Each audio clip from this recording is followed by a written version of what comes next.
the best dynamic between athlete and coach is that the athlete will take risks.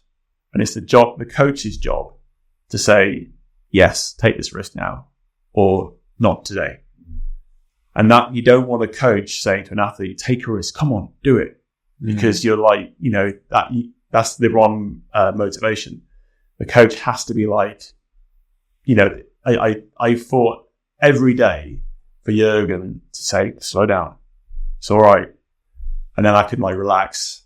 So UT2 ergos, on the water, whatever it was. I just wanted him to say, okay, that's fast enough.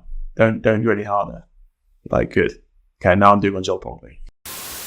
London was by far and away the most nervous race I'd ever been in, the final. And part of that was definitely the picture of 30,000 people on the banks, the home Olympics. Maybe the idea of going for your second, is that breaking that singular is a big thing. But I think the expectation of the crew and your team and that real weight of, if we get this wrong, I haven't just let down my people, my support, my family, all those people, but you've really let down the team. Felt it all. It was heavy. It certainly got close to detracting from the event itself. It took me a good sort of 20 minutes, half an hour to stop shaking during the warm-up, to actually get into a place where I was more familiar, which was, I can't wait to do this. This is the magic of this boat, is it didn't stop. We're down to 36 and we're level with the Germans. And Jurgen and Fina's right, 34, down 2. We stride out, go down to 34. I think at 34 and a half, something. And then there he was. This was rhythm. And it was absolutely brutal. I mean, it is all the firepower.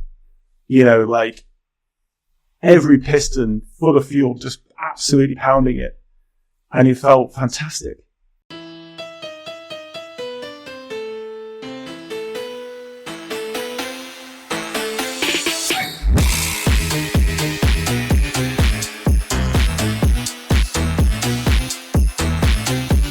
Hey, what is up? Welcome to Last Recounts. Today's guest is a returning guest who we've had not too long ago, Andrew Triggs Hodge, triple Olympic champion, and we're well excited to hear about the rest of this Olympic journey. Andy, please welcome to the show. Hey, how you doing? Thanks for coming back. Nice to be back.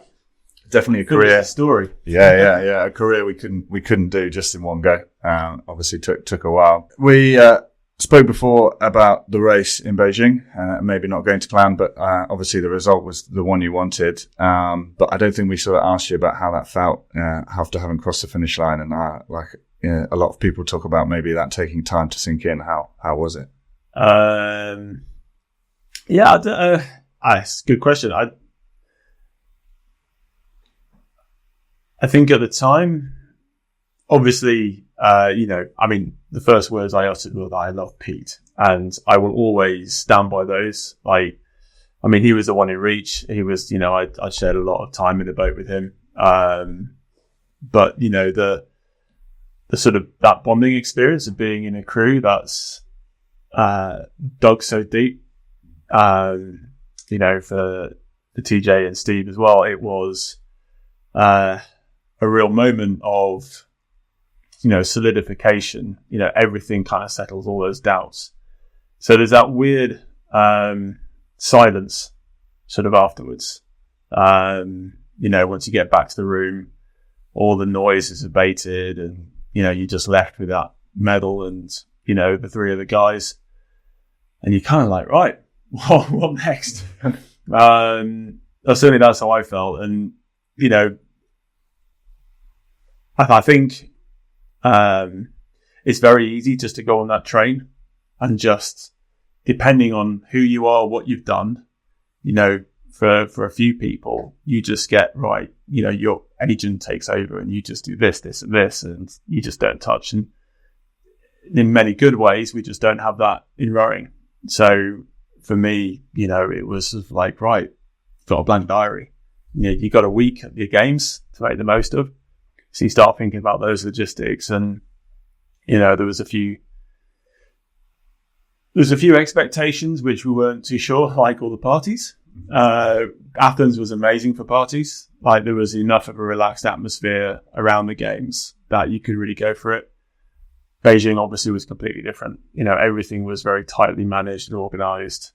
So there was a very different feel, but there was also a lot more relaxed. I'd done what I went out to achieve. So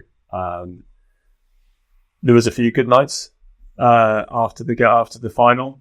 But I remember getting back, and by then I was dating my now wife. So we had holiday plans. I think it was after Beijing. There was a few, as after every game, a few nice things to do. You game nights to Wimbledon, And there was one which was an invitation to the Royal Albert Hall, and me and Egg were away somewhere on holiday. I'm watching everyone else go to that. I was like, oh, damn it! Why do I go holiday now? But it's so yeah. I think you just sort of, or certainly for myself, just decompress. I'm not. I'm not going to go out and just get drunk for 3 weeks straight. It's just to try and get away a little bit, drop it all. Like I said, there was a few things to go to, but it was really, and also I think because of the final, because of the goal, I was able to kind of felt empowered to say, well, look, I'm going to take a few months off. And that was the first time I'd ever been really able to say that. And I think, there was a sort of start back day, but I felt for the first time a little bit confident to be able to sort of just say, right, I'm going to take a bit more time. Makes sense. So when you crossed the line and get that medal, did you feel more of a sense of relief or celebration? Oh yeah, that instant moment's relief. Yeah, pure relief. Just the pain is sort of matched by the kind of euphoria. So there's a lot going on. Yeah. Kind of cancels each other out. But the main thing is just like, oh, thank God for that.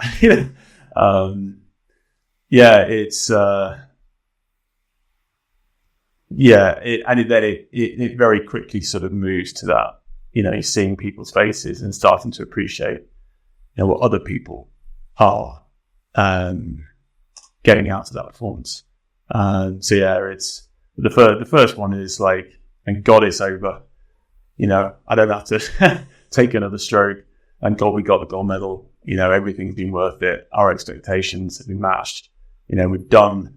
We rode how we wanted to row, so maybe we felt we got the most out of ourselves. Yeah, it probably wasn't the row we wanted to have. Certainly not the race we wanted to do, but there was that, tick in the box. Have we achieved our objective?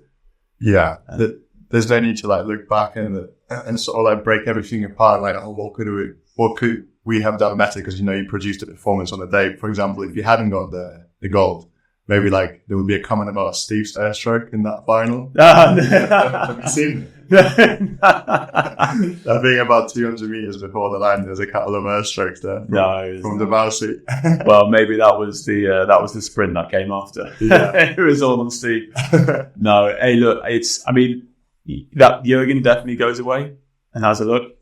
I think for us, we're very happy to I am anyway. It's done. I think Jurgen he always runs the numbers. He always looks at it in another level of detail afterwards. But very happy for him to do that. Yeah. Look, as far as I'm concerned, no race is ever going to be perfect. If something goes wrong, you get back onto it as quick as that. It happened virtually in every race I've ever done. But yeah, it's it was a good race. It was a crowd pleaser, which I think is what this sport needs. Yeah. Could have a few more of those. Yeah, definitely. So you had some time off. I think we said already that you sort of knew you wanted to continue. Obviously, at this point, we knew London's going to be coming. In that time off, I was going to ask, was there any sort of media stuff? Did that come a little bit more, or you tried to stay away from it? Or was it something you were keen to do? I didn't have to stay away from it. I think, no, I mean, because it was Mark and Zach won goals as well. And it was, so that was the first time non-heavyweight men's crew won. So they, obviously got a lot of limelight, which is great. And also because the rest of the Olympics have been so successful. Hoy was there. You had, Mo Farah, who started his career, his gold medal run. Yeah. There was some amazing, successes. And it really we were in that mix. And, one of the benefits and negatives of the sport is that when rowing wins a gold medal, it's the four or the eight. It's not the names, because obviously that'd be stupid. It'd be like, whereas when you get, Ennis or Farah or whoever winning, it's their name. And that's a lot more attractive for media and attention. So, I never felt like I was beating journalists away, but then that means you can get away and you're not missing, you don't have to say no all the time. It was good to kind of get away and, just sort of forget it all. Life had been pretty intense for the last, especially that phase of the journey. I was driven by a lot of, I won't say negative energy, but it was a lot of anger, a lot of, frustration, a lot of sort of trying to shed a past person. The road up to that point was every time trying to prove myself. So getting that gold medal, I think, was the first moment I could actually sort of put a lot of that to bed. So I think coming off the back of it, going on holiday, I think we'll start to feel free of a lot of that. And I could look at the next 4 years as a real opportunity rather than a necessity to validate who I am as a person, to stop being that useless kid who never did anything and all those sorts of emotions, and start to write, well, what can I do with this sport now? Yeah. I think that's a lot of rowing, and I guess sport in general. It's a lot of, and especially because it's such a selfish sport, and because you have to take so much. It's like, I need to prove to myself and everyone else that it was worth doing.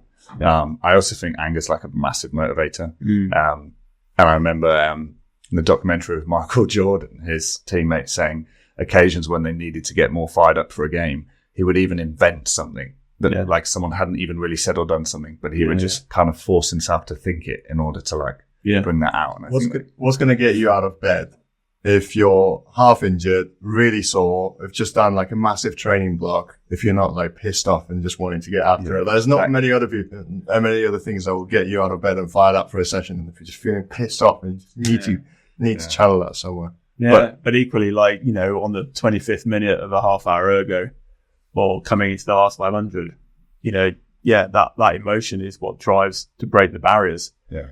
Discover new physical abilities. And if you can do that in training, at least once a week, you're going to develop as an athlete stronger. But the risk is, it eats you alive. Yeah. And you've seen a lot of athletes who can't handle how powerful that anger can be, and it consumes them, and it drives a lot of very destructive, which is very sad to see, but it's such an important part of sport. Yeah. And it's almost in the same way that you can get born with big muscles or big lungs or the right muscle types, that psychology and how you can handle that is also a sort of half nature, half nurture. It's trainable, but you gotta almost have a bit of trauma. You gotta have something to that edge, that chink to grip into, but you gotta be able to deal with it. You gotta be able to handle it and control it. I think we've spoken to quite a few athletes, and it's quite a common theme about the periods that they've struggled most in their career was when they started doing it specifically for other people. When you start losing of what you're doing for yourself, and it starts just becoming, I need to achieve this in order to prove that I am this to other people. Yeah, that seems to be a bit of a marker. Certainly, if you remember, like Lola Anderson was talking about it, like that was when she really struggled and had a little break and got back to like, actually, I'm doing this for me, like those kind of things. So yeah, but you're right. It's trying to do something that almost no one else on earth can or has done is going to. Yeah, I think that's a really good. I mean, that's my own childhood. I've always had very supportive parents. They've been very challenging, set standards and expectations, and they've not held back on where they should be. And if you fail, you fail, but get back up and get going again. And I did count myself very lucky to have had that sort of parenting. But equally, as a kid, I was just shit at everything. It gives me a sense of like when I see young people today and they're struggling, it's like, Christ, you have such a small window on the world. Like you will discover something and it's going to blow your mind apart. And it gives me that really strong sense of optimism of what people can do and actually what's out there.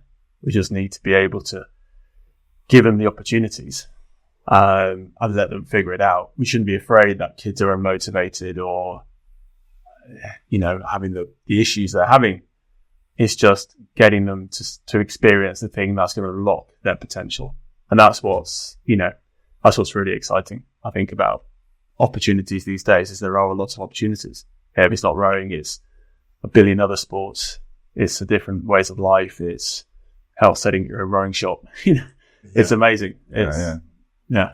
And if we were all into the same stuff, it would be boring as hell. So, oh God, Right now, you can even get competitive on like esports and like virtual games and communities, etc. I think there's more activities than there are people to like enjoy them. That's true. Cool. So let's talk about 2009 then. So when you came back, whose idea was it to get in a pair? Look, me and Pete, we'd had a great run in trials for 4 years. And I think we obviously talked a lot about it. We talked to Jurgen about it. And it was sort of beginning of a 4-year cycle, we've got to try it. Sure. And we understood that there was if you win trials, you have the choice. Mm-hmm. So, we got through that first winter of training. I think Pete and I wanted to kind of make a mark and we kind of, and then sort of just, what can we do? So we were particularly motivated. By the trials, I can't remember what we won by, but it felt strong enough to say, right, let's give it a go.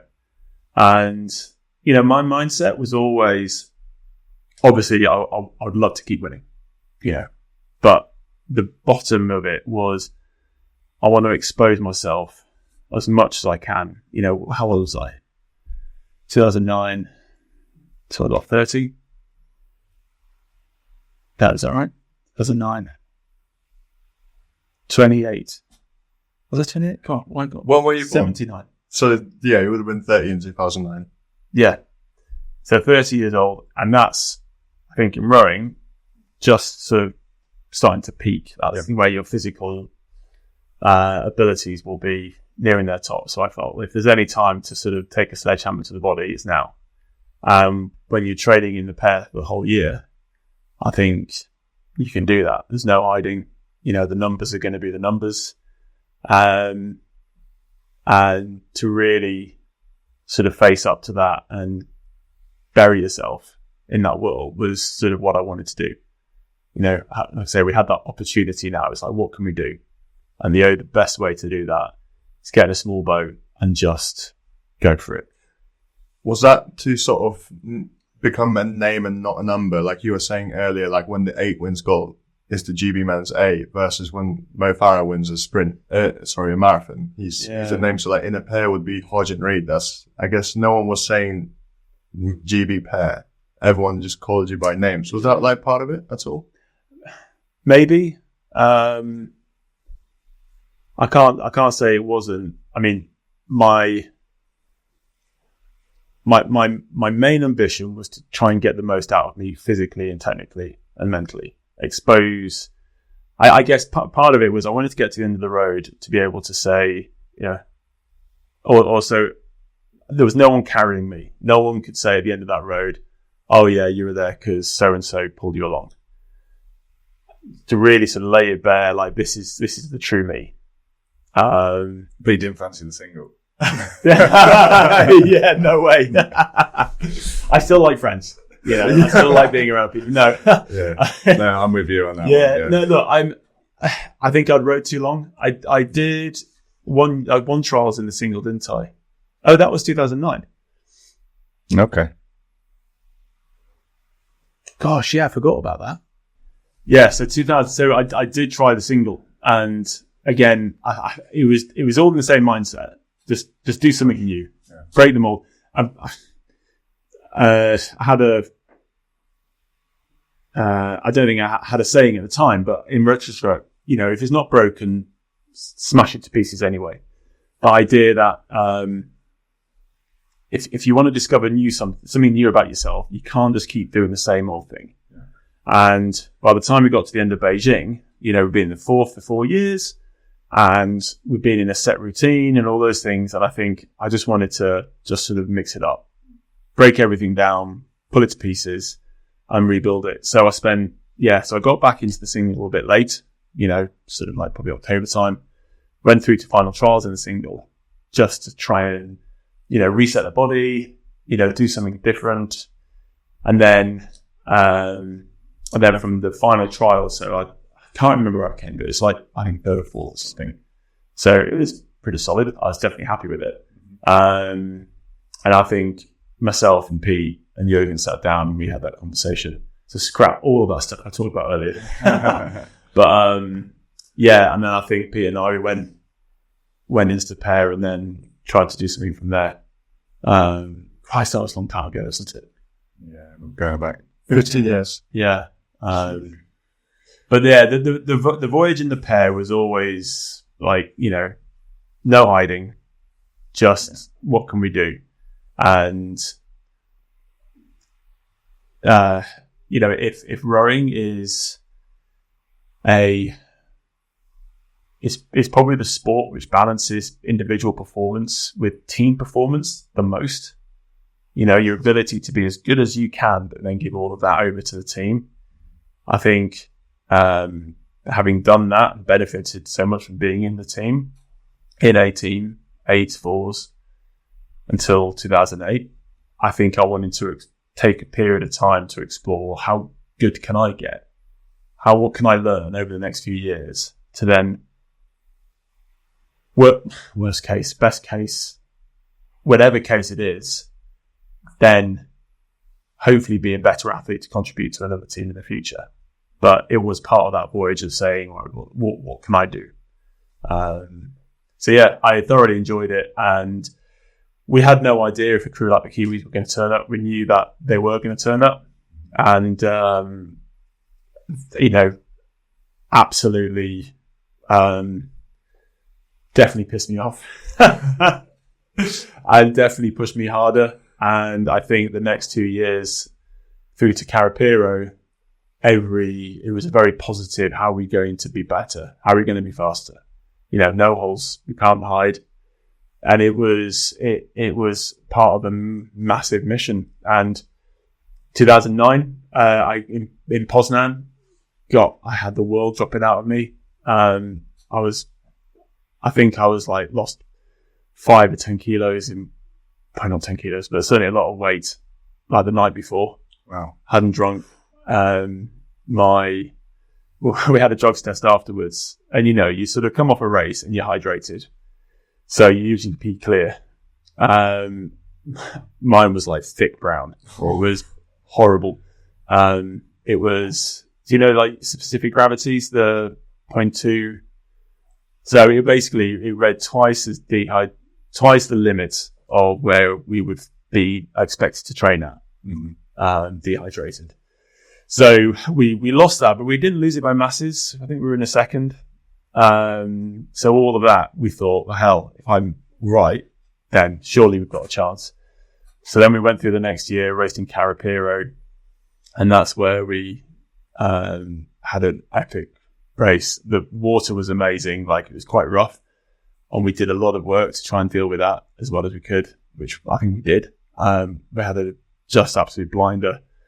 managed to lead the Kiwis into the last 250, which I don't think anyone ever else did, which I'm very proud of. Yeah. Little bastards had a bit more of a spin than us. Couldn't quite take that. See, it was Steve in Beijing because we couldn't do it in Carapira. Yeah, must have been. Yeah, maybe I should have had an airstroke to have been in before. But anyway, so yeah, we got to London to 2010. I think we had explored our depths of what we were capable of. And yeah, it was quite a ride first 2 years. Well, that 2010 final in the men's pair, that is my favorite rowing race, like, of all time. It's The one where I lose. Thanks. No, it's because how hard, like, how much effort went into trying to beat the Kiwis. And I thought, because I was quite young in 2010, so like I wasn't like into rowing at all. And then when I rewatched it, I didn't know who was going to win. And then I saw you guys lead with 250 to go. I was like, yes, let's go. So I knew that this was like the closest that the Kiwis got to being pushed. But actually, last week I caught up with Eric Murray. Yeah. On the side of the Henley Women's Regatta near the Ramadan Club. And then I said that we were recording an episode with you. And then he sort of chuckled and he says, did you ask him about those 14 silver medals? Yeah. And I was like, oh, you bastard. And then he had a little chat with me about that 2010 race. And he says, like, that was the hardest that they've ever come to, like, possibly lose. It was really difficult. And he also said that he had to just, like, you know, pull out stuff that he didn't know they had in them, etc. And he actually said to me that he thought that you guys went just a little bit too early with your sprint. Yeah. That at the end, he was like, if the course was 20 meters longer, you probably could have had it. Oh, Don't say that. You can't say no. Yeah, look, but it's 2K. Yeah, it's yeah, always it's 2K. Yeah. No, look, I mean, I have a huge amount of respect for, you know, Eric and Bondi. The way they trained, the commitment, their mentality of getting your head down and just doing some hard mileage. And, you know, I obviously never saw them train. I just heard stories, hearing a little bit about their coach, but also the general mentality of the team. And I think you also are throwing the characteristics of being a Kiwi. I just think there's such a brutal honesty. I really admire that, aspire to that. If anything, doesn't feel like they complicate things, or certainly not at the time. And, you're going up against tough people. You know, it's not about pretty rowing. It's not about, the delicate points. You know, you're going up against sledgehammers. And, you know, that's always sort of, I enjoyed racing them, really enjoyed racing them because you knew you were racing. You know, that's it. And it was just, and yeah, to be on the silver medals, there were definitely some I didn't enjoy. Like there were some of these certain regattas, there's a couple of times at Henley which were just utterly miserable. Like proper humiliation. It's like, how the hell are they doing that sort of stuff? Mm. When it came to the World Championships, and I felt we were on a level playing field in terms of where we were in training and various things, that we had some fantastic races, and I value those silver medals as much as a lot of the golds, just because that's sport, you know. And you can the best competitions are where you can look the opposition in the eye and say, "Well done, that was brilliant." And you got to take those losses, those wins. And if you know you've left everything on the water, that's it. You leave a smile on your face. I've definitely had some races where we've not left everything on the water. We've taken a lot of baggage or inhibitors on. And you just like, forget it. You know, not ashamed, but it's like, that's not a race. Everything we did with the Kiwis was a race. I love it. That's what I live for. I think they felt about that rivalry in a similar way. There was like no mean or hard feelings. It was just a huge rivalry predicated on their mutual respect. And I think the rowing will honestly love to see that. Yeah, it was amazing to see it go. Obviously, the longer it kind of went on, the more they were starting to stand out. You'd sort of seeing every crew through absolutely everything they could at them, and these guys were just unfazed. I know at the time, sort of around in the under 23 team and stuff, like people talking about, are they going to move boat? It doesn't look like these guys are beatable. It's happened before, obviously, when Pinson Cracknell wasn't going.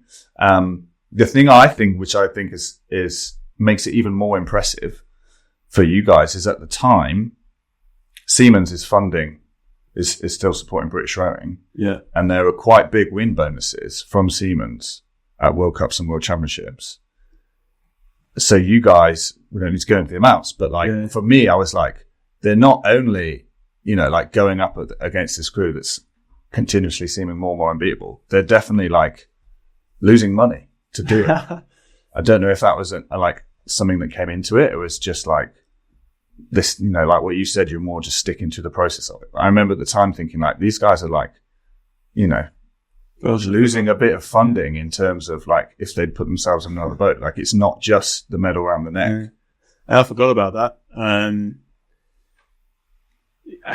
Maybe obsession and passion kind of took over, and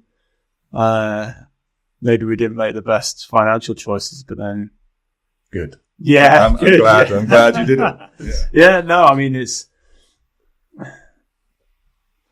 I did forget about things. Yeah, no, it was. We were in it, right? Yeah.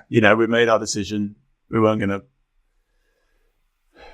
We couldn't back out at that point. I think we were so close in Carapiro. Interestingly, like looking back on it, and I've obviously thought about a little bit about this since, but I think there was a really important, significant switch which happened after Carapiro, which was how good can we be, and sort of what can we do, and it went to then like how are we going to win. I think that was a really critical switch, which actually made us slower. Yeah. And come Bled in 2011, when I think we didn't have a great race. The boat rhythm wasn't as robust, I think, as it had been. I think it really showed that mental difference more than a physiological or technical difference. I think mentally we had switched out there was almost maybe a slight hint of desperation, because we knew if it wasn't going to be now, it wasn't going to be. And I think that switch obviously then led on to the conversations that happened afterwards.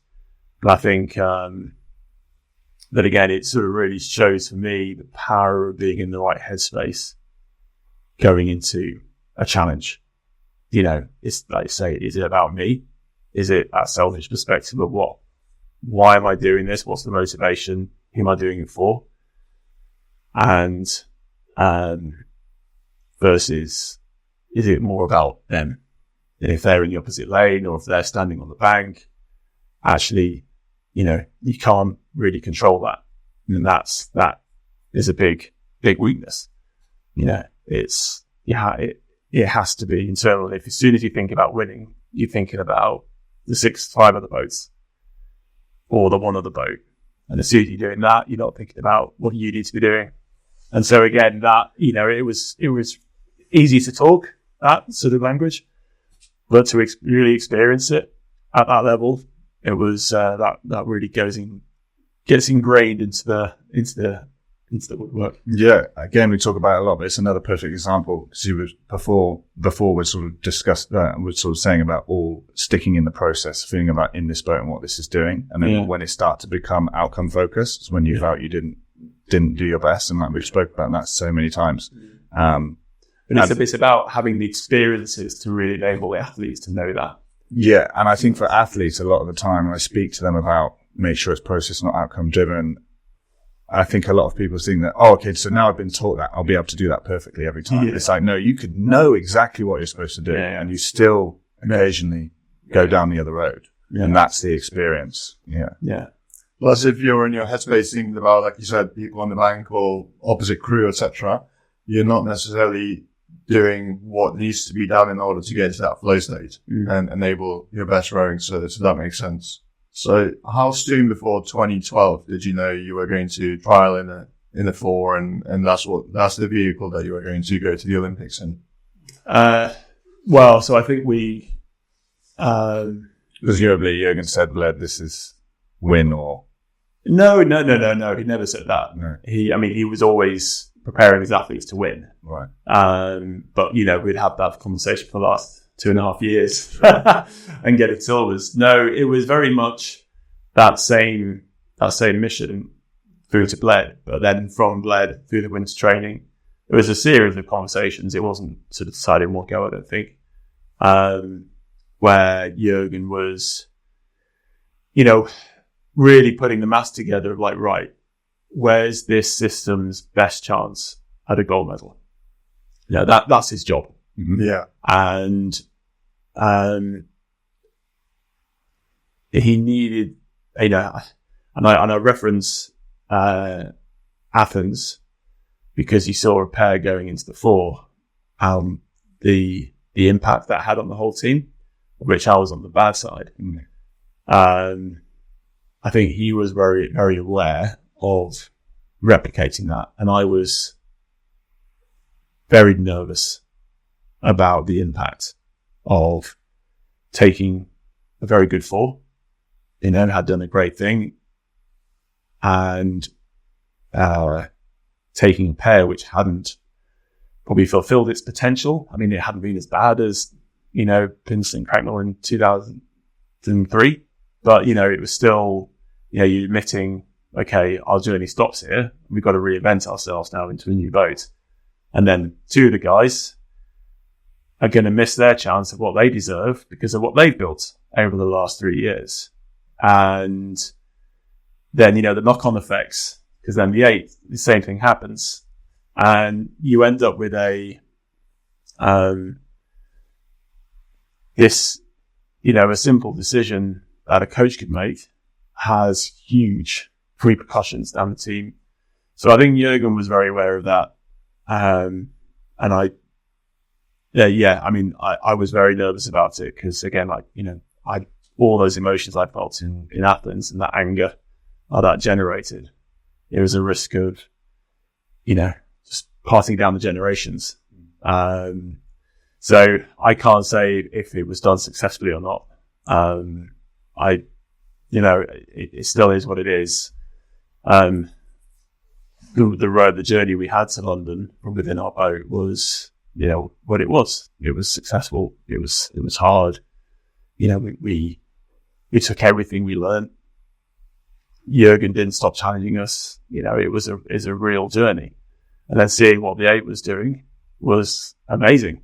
It was, how hard and ferocious they were throwing themselves into training. It was alive. It was buzzing. There was definitely,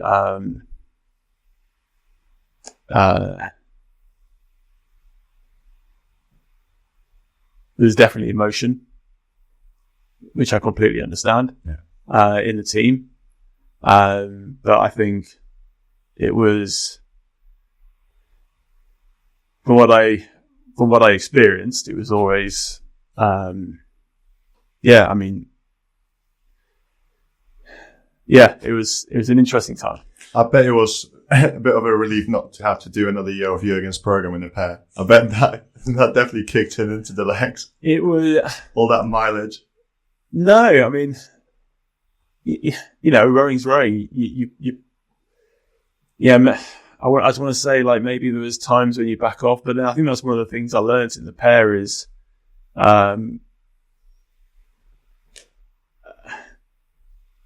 you're allowed to back off times. You're allowed to balance the training program where you're trying to make yourself excellent at one point in time in the future. And sometimes that is about backing off and taking a longer break and diving into the water to cool off or whatever, rowing isn't mechanical, totally numbers driven. There's a huge amount of human, complexity. And that's the job of the coach, is to balance that. when do they need it pushing? When do they need to back off? Are they faking it? Are they just being where? Is there something else going on? All these questions. Yeah. Going into the fall wasn't an easy journey. Definitely not. The pain was still there. The expectations on the legs, going into the zones it was, if anything, it was like you were going into Olympic year. And there was that. But also, and that's it. There was that expectation of, because we'd swapped boats, we couldn't fail now at all. Like, the pressure was definitely on. If we had messed that up, if we had gotten silver, I think I'd have been hung, drawn and quartered. It would have been ugly. The pressure to make sure that was a success, was extreme. And again, part of that balancing act of making sure I wasn't going to bury myself unnecessarily, but get myself into that harm position, that absolute, gosh, I forgot all these memories. It's crazy. It's very enjoyable sitting on the other side and watching other people reminisce and remember these things. Because like you said, like when their career is so long, they all just kind of roll into one. Yeah. It's really nice to see that you obviously care so much about the team. And I think everyone who's been in those high performance environments has had those tough times when they've been the one guy who didn't get in or someone else did. And you're like, I wish it was me, but also like you want the best for your team. And it's a really conflicting thing. Certainly when I was injured, in the team, watching Cruz go and perform, I find that incredibly difficult to feel like that's a seat I could have had. And actually one of the nicest things about when I finally said, well, my body's had enough and stepped away, I could finally feel just the joy of the success of them without having to feel that bit inside. But that's just part of being an athlete. We all want to be the best. But it's nice. I think it's nice to see that was something you really cared about as well. But yeah. I mean, again, I think about their performance in the final at London in the 8, and that idea that, the reality that, they went for the gold medal, so they lost the silver. Yeah. It was, that 8 was just a phenomenal, bunch of guys, trying to do something really extraordinary. And I mean, it definitely was what was, I'd obviously seen the 8 in Beijing as well. And they got the silver, had an amazing race. But it really sort of started to show what was possible, and I think that was I took a lot of that going into Rio. Having had the journey I had there, but it was, what the team was doing was, setting up huge foundations, which I don't think anyone really appreciated at the time. Massively, yeah. And I just utmost respect for anyone who could turn up at an Olympic final and say, we're going to risk, like it's never safe, but we're going to risk a safer opportunity at a medal in order to go for this one. And I think that's that's a really difficult thing to do. And hats off to them. Yeah. Well, But then you got to do it, 2010, you did go early. We knew we had to, because you're not going to beat them by trying to wrestle at their own game. We had to, maybe we got a bit from the Kiwi, from the Aussies in Beijing. Yeah. Maybe not quite as crazy, but we knew we had to. They nearly got you by making that move, right? Yeah. So, like you say, had it been 20 meters long and longer, maybe it's having 20 meters shorter. Whatever. But, it's, you got to take risks in the sport. And seeing athletes do that and not paying off is, hell,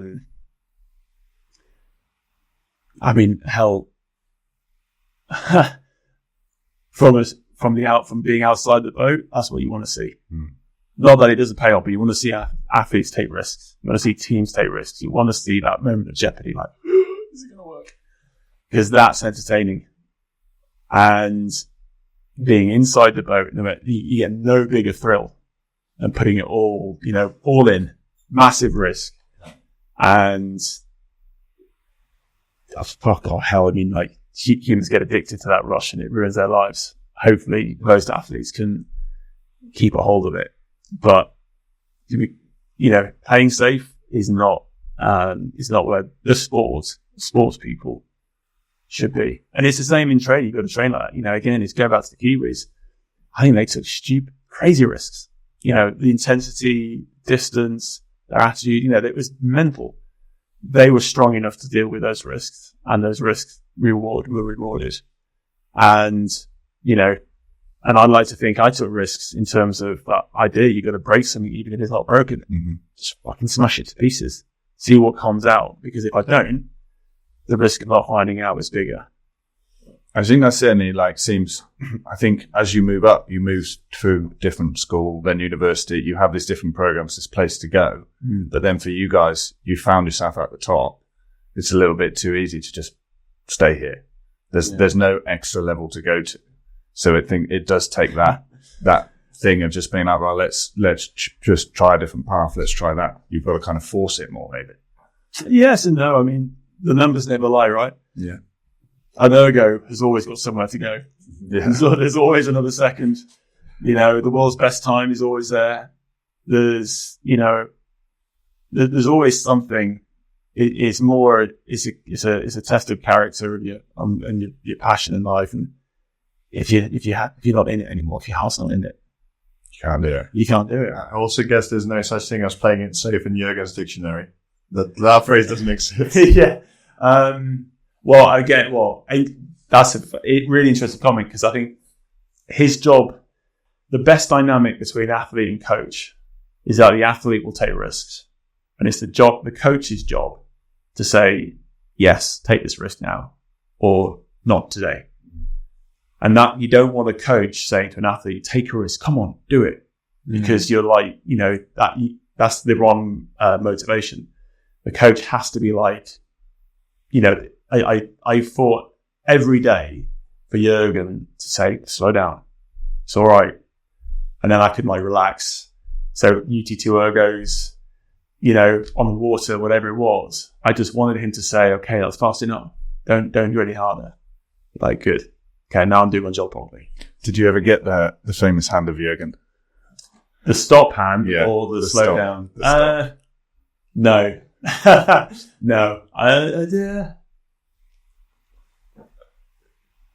No, I don't think so. I think you have to be in a pretty power pace. Yeah. I mean, James Orme told me a story. He was pretty much licking the slide of the rail on the way forward before he got the hand. Yeah. Jack Beaumont talks about getting the hand of Jurgen once in Sierra Nevada, and then Jurgen came up to him and was like, okay, you did the last 2K on the bike. Yeah. He was like, but it's actually going to take me longer to do it. Yeah, exactly.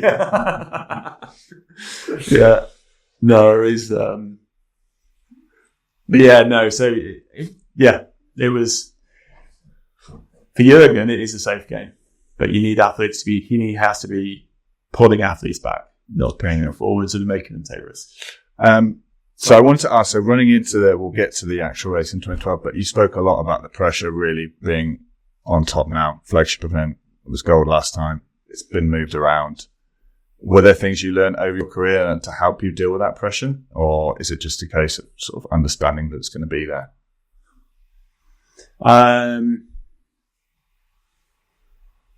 That's not that type of pressure I'd not experienced before. Definitely until then, I always had the sense that people expected me to fail, or hoped I would, or just weren't even watching. And I think, that was the first time I really, and actually it's amazing what you forget. London was by far and away the most nervous race I'd ever been in, the final. And part of that was definitely the picture of 30,000 people on the banks, the home Olympics. Maybe the idea of going for your second, is that breaking that singular is a big thing. But I think the expectation of the crew and your team and that real weight of if we get this wrong, I haven't just let down my people, my support, my family, all those people. that you've really let down the team because you've had such a big impact on the team. And no, I had to learn a lot going through those sort of 6 months from when the boat was really formed.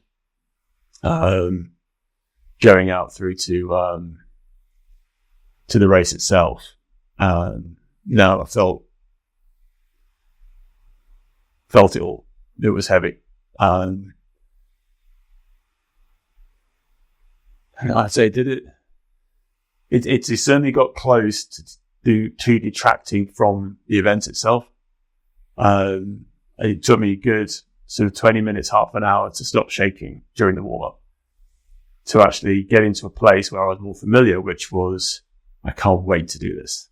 When you sit, when you're sort of eager to sort of rip someone's throat out, you just like, come on, the first getting on the water and seeing the stands and really sort of it becoming real, like this is the last bit. There was a small kid sort of, he was quite terrified.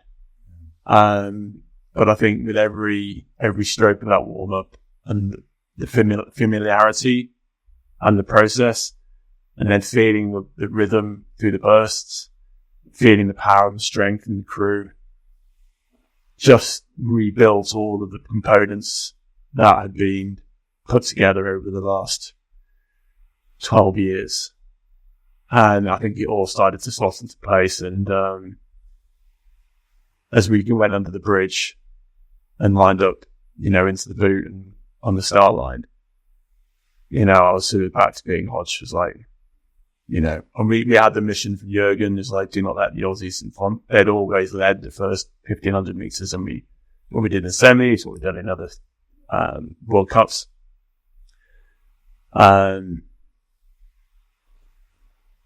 So we knew what the mission was, and we knew it was something new. It was, it was like a mission would be given 12 hours before. So there was something really exciting. There was a belief, it's like, Christ, he thinks we can do this sort of thing. What are we going to find out about ourselves today? So, that sort of excited, wide-eyed, slightly crazy, just sheer passion, drive, and confidence. Yeah, was sitting in that stroke seat, and nothing was going to break us from that point on.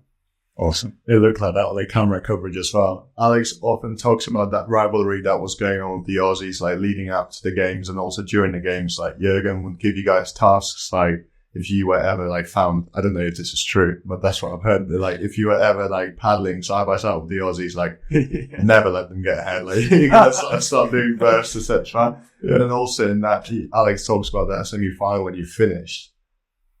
Apparently, like you couldn't show any emotions to the Aussies. Like we're not tired, we just beat them. I was like, like I'm probably dying inside, but like just trying your best to stay composed and everything. That was definitely part of the game. Oh yeah. It was, is another one of Jurgen's great contradictions. Like, never get in a situation side by side and lose. Always do it. But don't just do your training.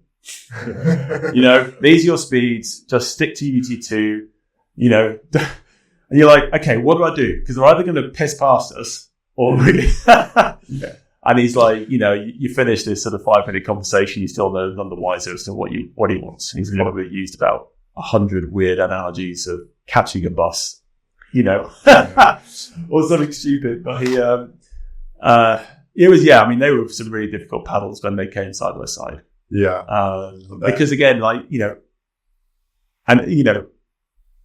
of Jurgen's absolute best thing of being a coach is that it's not binary. It's not, he sees world through a rainbow, and he sees his athletes through tons of different perspectives and lenses.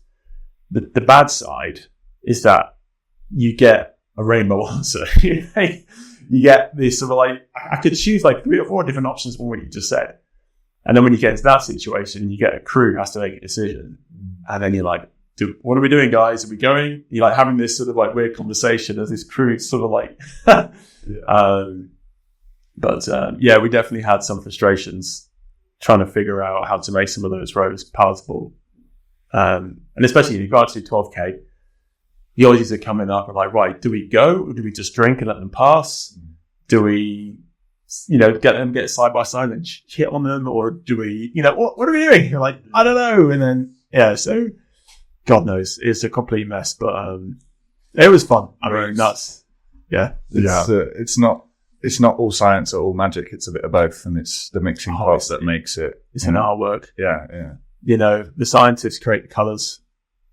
The masterpiece is created by how you mix them and what bits, and it's very profound. Yeah, I think you managed that pressure, obviously, with the Aussies like incredibly well. You said that after reminiscing about the race in Beijing on the last episode, you said actually it makes sense why Jurgen said what he said to us in the pre-race chat for London. Yeah. What did he say to you guys? So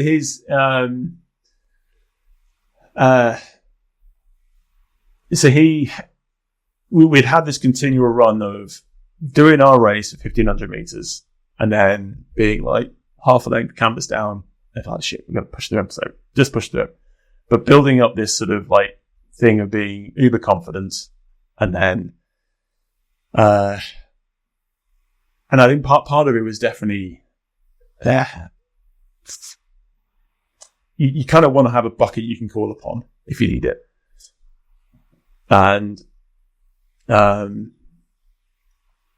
I think we did the same with the Kiwis in the pair, actually. We were always the closest at the end. They always had a handsome lead through halfway. And again, I think that's testament to how they train, all these things. Anyway, come London, I think, Jurgen, I think he had a lot more belief in us, that middle thousand than we had. And he had a lot more belief in the impact of the crowd as well. So his mission to us was like, right, you are absolutely not going to let the Aussies lead at any point in this race. It's not going to happen, which means you're going to have to go. Well, he sort of said like, look, yeah, basically you're going to have to go harder for longer, and you're just going to have to set about. And he probably said, like, just find the same rhythm, just don't let them, basically just be magically half a length faster. So we took that as, okay, so we've got to get to 1500 meters in front, which means we have to go harder for 1500 meters, which means we're already pretty screwed by 1500 meters. So we're going to have to really be screwed by 1500 meters. And so then we're like, so what happens in that last 100 meters? Where do we go from there? It's like, just don't think about it. Don't worry about it. But I am worrying about it because we don't know the answer. And I think I remember there being some real sort of challenges of like, how do we do this? Like, I can't put the Lego pieces in place where it adds up. If this is our race plan, it's worked so far, why break it? And I think we got ourselves into a space where like, we're just going to have to do it. We can't work this out now. We know we can go fast enough. We've done the 1,000 meters a lot faster than we need to. Yes, we're absolutely buggered by the end of it, but let's not think about that. So, we all, in our own ways, picked into the bits of training and the bits of mentality, which meant that we could commit. And, going through the first 500, I think we maintained the same profile rate-wise and the rhythm-wise, but it just felt richer. It really felt absolutely riveted together, like absolute rocket shaped. And then the middle 1,000, I just feel like it just didn't back off. And it's, you do those 1,000 meter pieces and it does feel rich and it feels like, oh my God. And the times come back and you're like, I know it's only a K, right? Yeah, it's only a K. Yeah. And sometimes you get to the end and you think, yeah, I could do that again. But when you really check yourself, you're like, maybe not. And then, so we get through to 1,000 and we've still got, I think we had like a canvas, we had our nose in front. I could see their stern, and I was like, yeah, this is good. And then going through to 500, I think they were pushing back. So we're getting quite close, half canvas. And we're like, I remember, it's on. It's like, you're not going to jump out of the boat. You got nowhere to go. You've got 500 meters, to find out what Jurgen was talking about, or the bit he wasn't going to talk about. And that's the bit where, 350 meters of 30,000 people. And it's really easy to say. It was clear as a bell, when you start feeling that noise and that intensity through the boat, and you stop hearing the calls. And again, this is not anything I've ever had before. Beijing, most of the crowds are gone. It was like a world champs. Every World Cup, obviously just most deathly quiet. This is the first time that on such a big stage, Henley gets loud sometimes. I was going to say, what would you compare it to a Henley noise? Probably closest to like a boat race. Okay. In terms of that start line. Yeah. You don't get the noise at the finish because the race is done. To have this at that point in the race, that's like, that's what Jurgen was talking about. And it was, talked about in Beijing, it was the fear of like, oh crap, we're miles behind. And you're running, you're fear, you're in that fight or flight. We were fighting. In London, it was like we were running to something. This is the opportunity. And we've got 30,000 people who want us to do this. And all the dials in smashing the glass, it is just almost a challenge of how much can you make this hurt. It just nothing is going to slow you down. And, the boat picked up and it picked up and it picked up and everyone just emptied the tanks. And it was beautiful. Absolutely, the finest race at the finest location at the finest games. It's very, very, it's definitely one of my proudest moments of everything coming into that event, everything that followed, everything that everybody had put into it. I got a message from a guy who was part of LOCOD. And he sent me photos of the venue like 1 week before, and it was a complete swamp. It's all the rain. And, so much work went into that event to make it happen. And I do include all the spectators and all of the games makers and the military who came to check us in. Holy shit. Just speaking to those people as you're about to go on to do some training. And they've just come back from a tour somewhere and they're delayed going back to their family by 2 weeks because they've been asked to help out at the games. And that was last minute because the security pulled out. Or something like that. Or it wasn't what they... Yeah. And you just realize you're standing on the shoulders of giants, like collectively as a community or a society. And you're this sort of like pinnacle bit, which people see is the representation of the whole pyramid below it. And so to be able to pull off that race, with that team, and I mean the whole team, at that moment was absolutely, I count myself very, very, very lucky to be in that position. Pretty awesome. It's awesome to hear about the way that you're describing it. It certainly looked exactly like you're describing it from the cameras and like how the race was played back. I mean, when I first watched that race, it just looked like you guys went as hard as you could. Every single straight, you just fucking booted it. And there was just no leaning back. I guess that explains the double collar. Oh, come on. You didn't have to raise that. Arsehole. Sorry, someone asked us on Instagram about the double collar. No, did they? Yeah. Alright, can you block them, please? Harry Brightmore. Yes, there was a double collar. It was a trade. I don't know why it happened, but yeah, I mean, sorry. Oh, yeah. Okay. So, I have this thing where once I go through the finish and I'm making the tap down, my blade just comes away from the bottom a couple of inches. So it's out of the water. It makes absolutely no difference to the speed.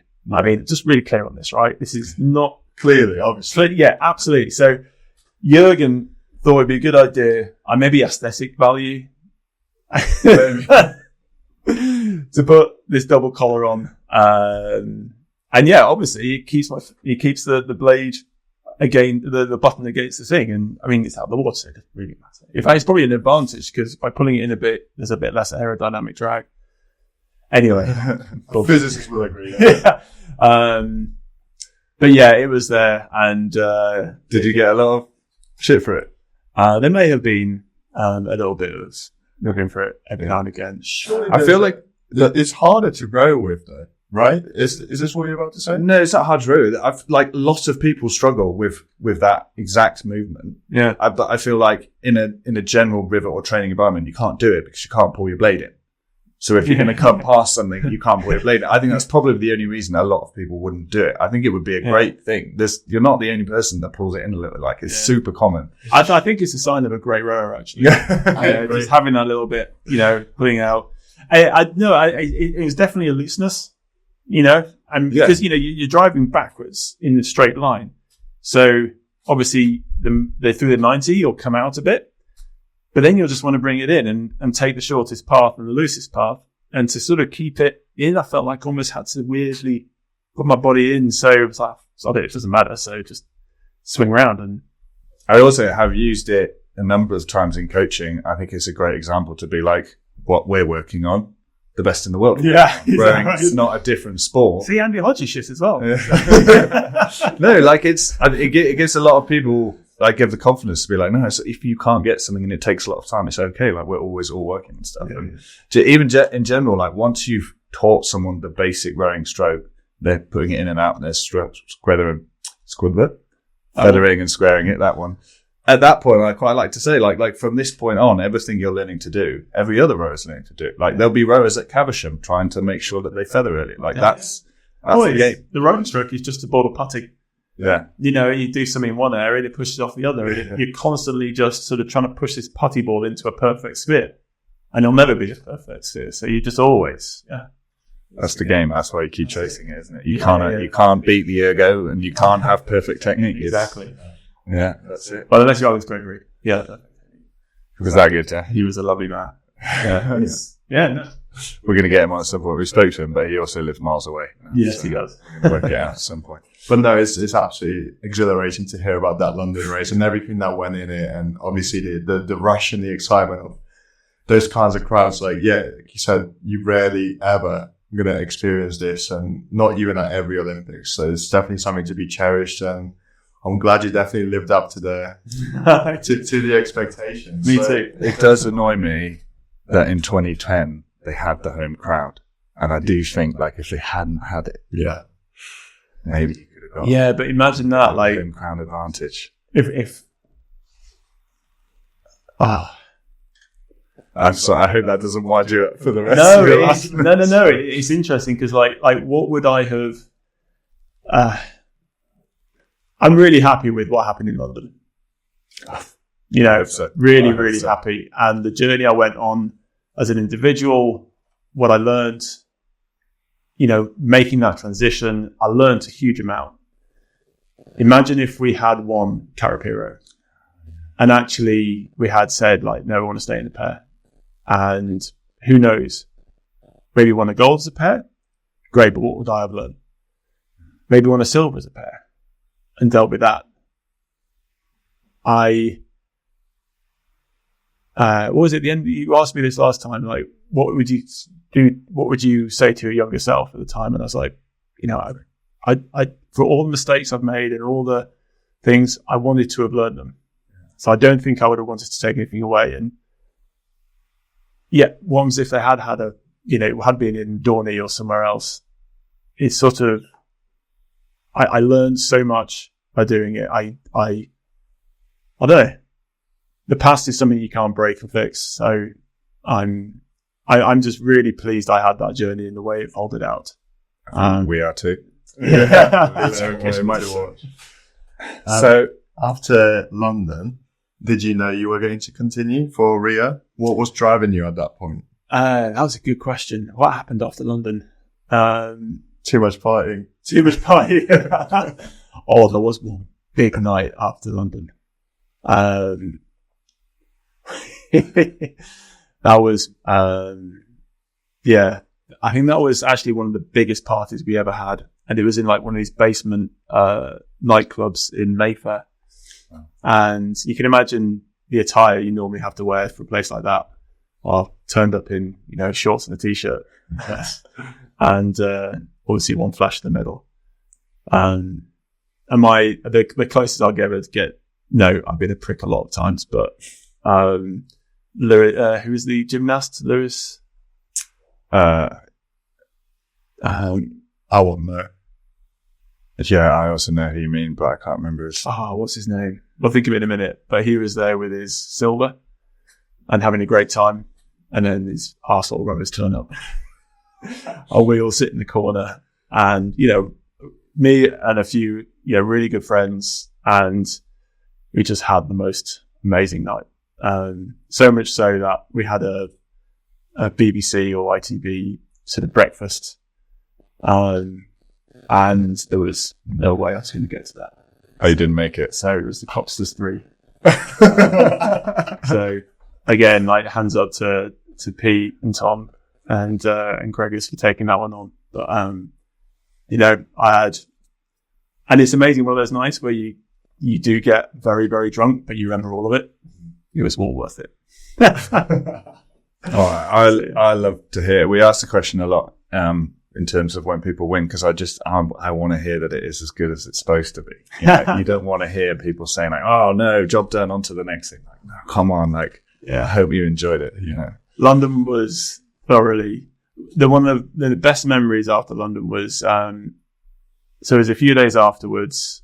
I was walking back from the tube up into London, into Stratford, and again, it's still as a row, you don't really get recognised, so. I was able to walk through fine. One person did. Please, can you have a photo with my son? You don't have any medal on you, do you? I was like, I kind of do, but we're in the Westfield Centre. I was like, if I get it out here, I think it will be a bit crazy. And, please do it. I was like, all right. So we tried to find like a little corner. Yeah. And, so I was like, okay, well look, this is how we'll do it. We'll get in position. And when you say smile, I'll bring it out and put it away real quick.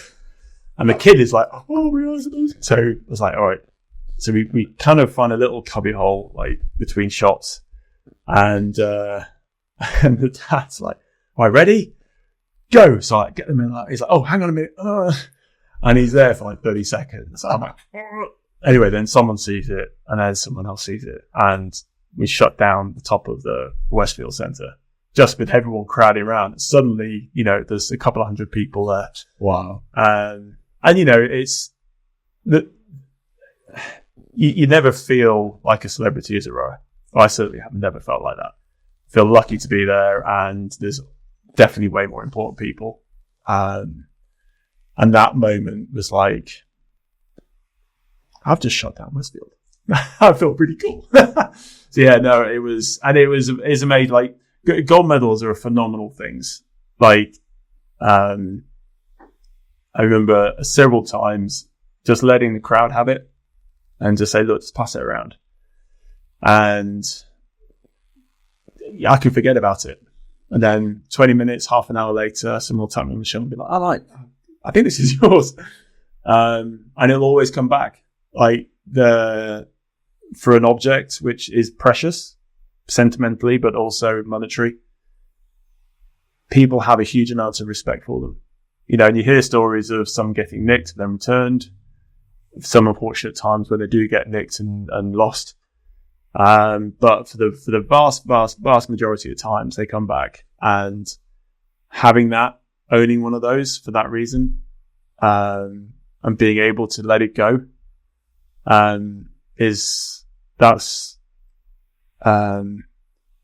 that's really the sort of, for me, is like the power, because when people get it in their hands, all those memories come flooding back.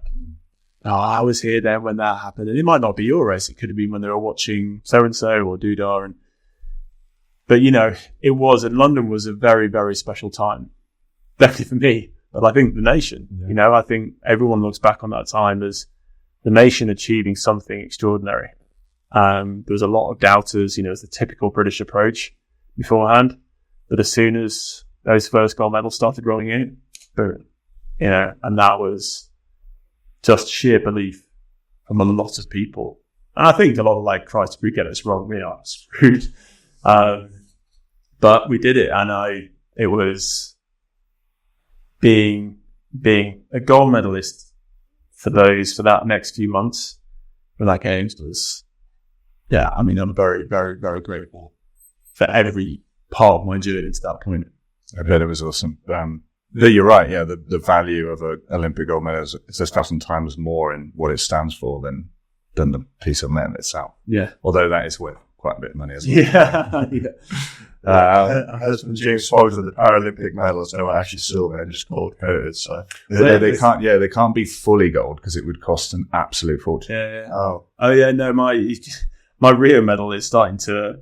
So all the gold is flaking off because it's been kind of slid across tables for kids too often. And the back of them has the goddess Nike in the stadium, always the same. Yeah. But she's obviously got two little bits that stick out, on it. And they're always the bits that go silver first. So, they're all, I think sometimes copper core, silver, and then gold plated. But they have a minimum of 6 ounces of gold or something. You have to get that resprayed, otherwise people are going to get the wrong idea. I know, yeah. It's a danger. Beijing had the jade circle in it as well, which was pretty cool, wasn't Amazing, it? Amazing, yeah. Where do you have your medals? On display or tucked away in there? Oh, no, they...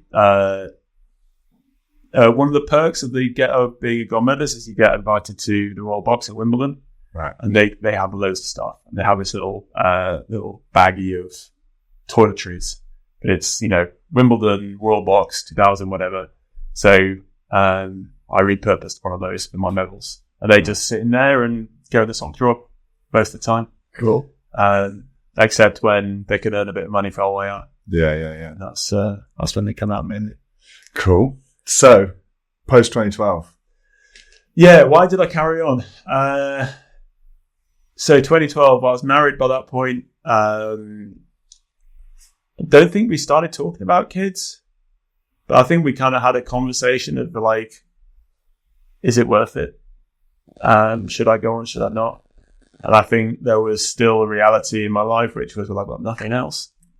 My body isn't broken yet. And 3 is always better than 2, right? Yeah. So, who's got 3? Who's got 3? No one. P. No, P, yeah. Oh, well, P, yeah. But 3 from 3 Olympics is quite rare. Obviously there's the big guys, Gregory and Vincent. But they have not got 3, they've got 4 or 5. I'll stop it. I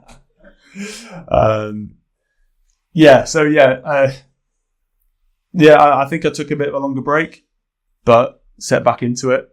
And then, just sort of set on that mission to do it all again.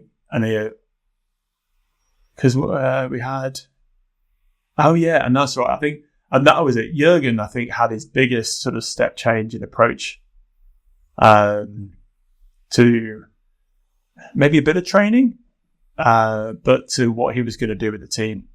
And I think he learned a huge amount from what was happening in the 8s through Beijing and London. And he was like, right, let's do an 8. And I think he hadn't talked to us then about doing the 8. And I think he may have mentioned it through the winter training. But when that was on the cards, that was like, wow, to have the 8 as the first boat. That's cool. So, when that became sort of a thing, we then started that journey. And that was,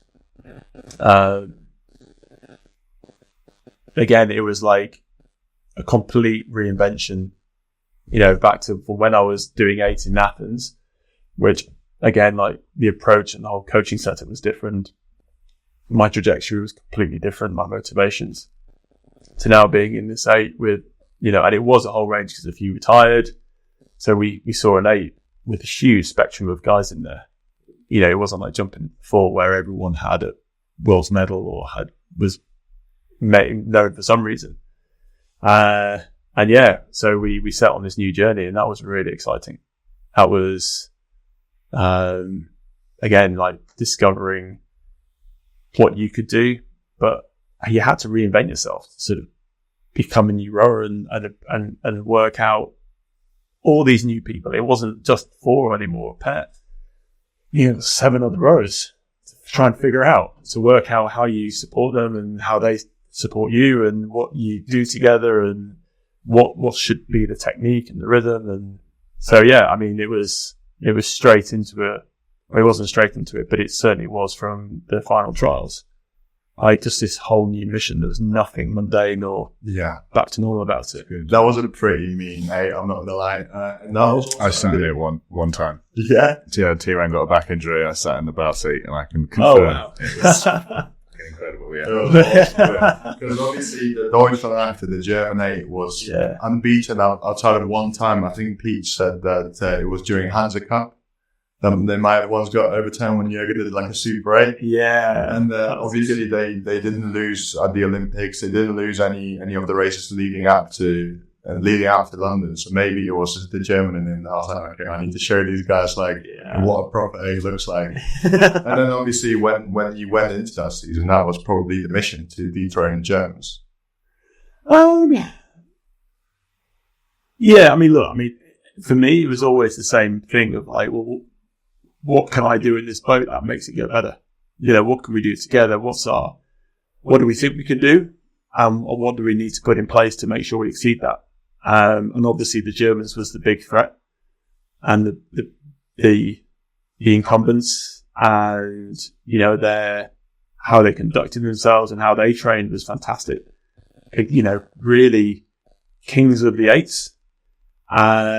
So when you sort of walk into their territory, you go there with a mission, but you're not pouncing around. It's heavy. You're gonna try and break some dreams. Yeah. So yeah, it was, if we could achieve what we wanted to and what we felt we could, then it was going to come with a significance that you need to have a proper race. Yeah. So, no, the Germans were the benchmark, and that green packet. Yeah, exactly. I mean, we knew a few of them. Obviously, in rowing on the international scene, it's hard to get to know them too well. Just you never see them too much. But no, there was a really fantastic opportunity, and I think as we grew through the team, through the season, and I think actually learning what we did from those Hansa Cup races. I mean, those Hansa Cup, I've done 3. One which was like an under 23, and me and Pete jumped into it. One was I think it was some of the guys on the sort of lower half of the team, and then me and Pete, and each of those were just brilliant. Like, we weren't there to win it. We were just there to fuck people up, just to sort of really see how much we could piss people off. And I really, really love those races. Like, we jumped into these boats like maybe 4 or 5 days ago, a 12K race. Yeah. Side by side start. 12K, that's like 40 minutes of side by side action. And it was, so, you're going, you're like, how do you measure yourself? How do we work this out? What rhythm are we going for? All of these unknowns, and you build something from nothing very quickly. And,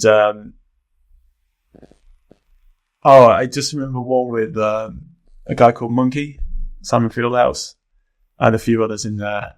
Oh gosh, the names and the faces. It was when, I think it was one of Henry Fieldman's first ventures out.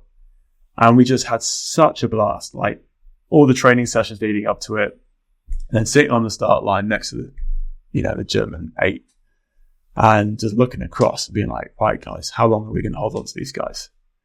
So, you go off the start line, there's these huge tankers behind you. And again, I mean, like, we really surprised ourselves. Like, we were pacing with the Germans.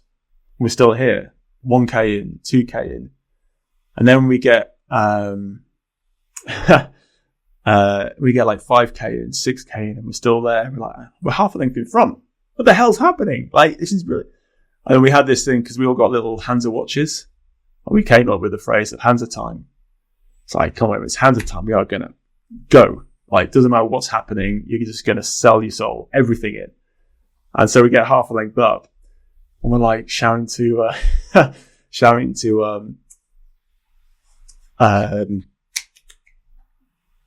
Props, Henry. And we're like, Hansa time. Fucking go. And he's like, yeah, no, good guys. Hands are fine. No.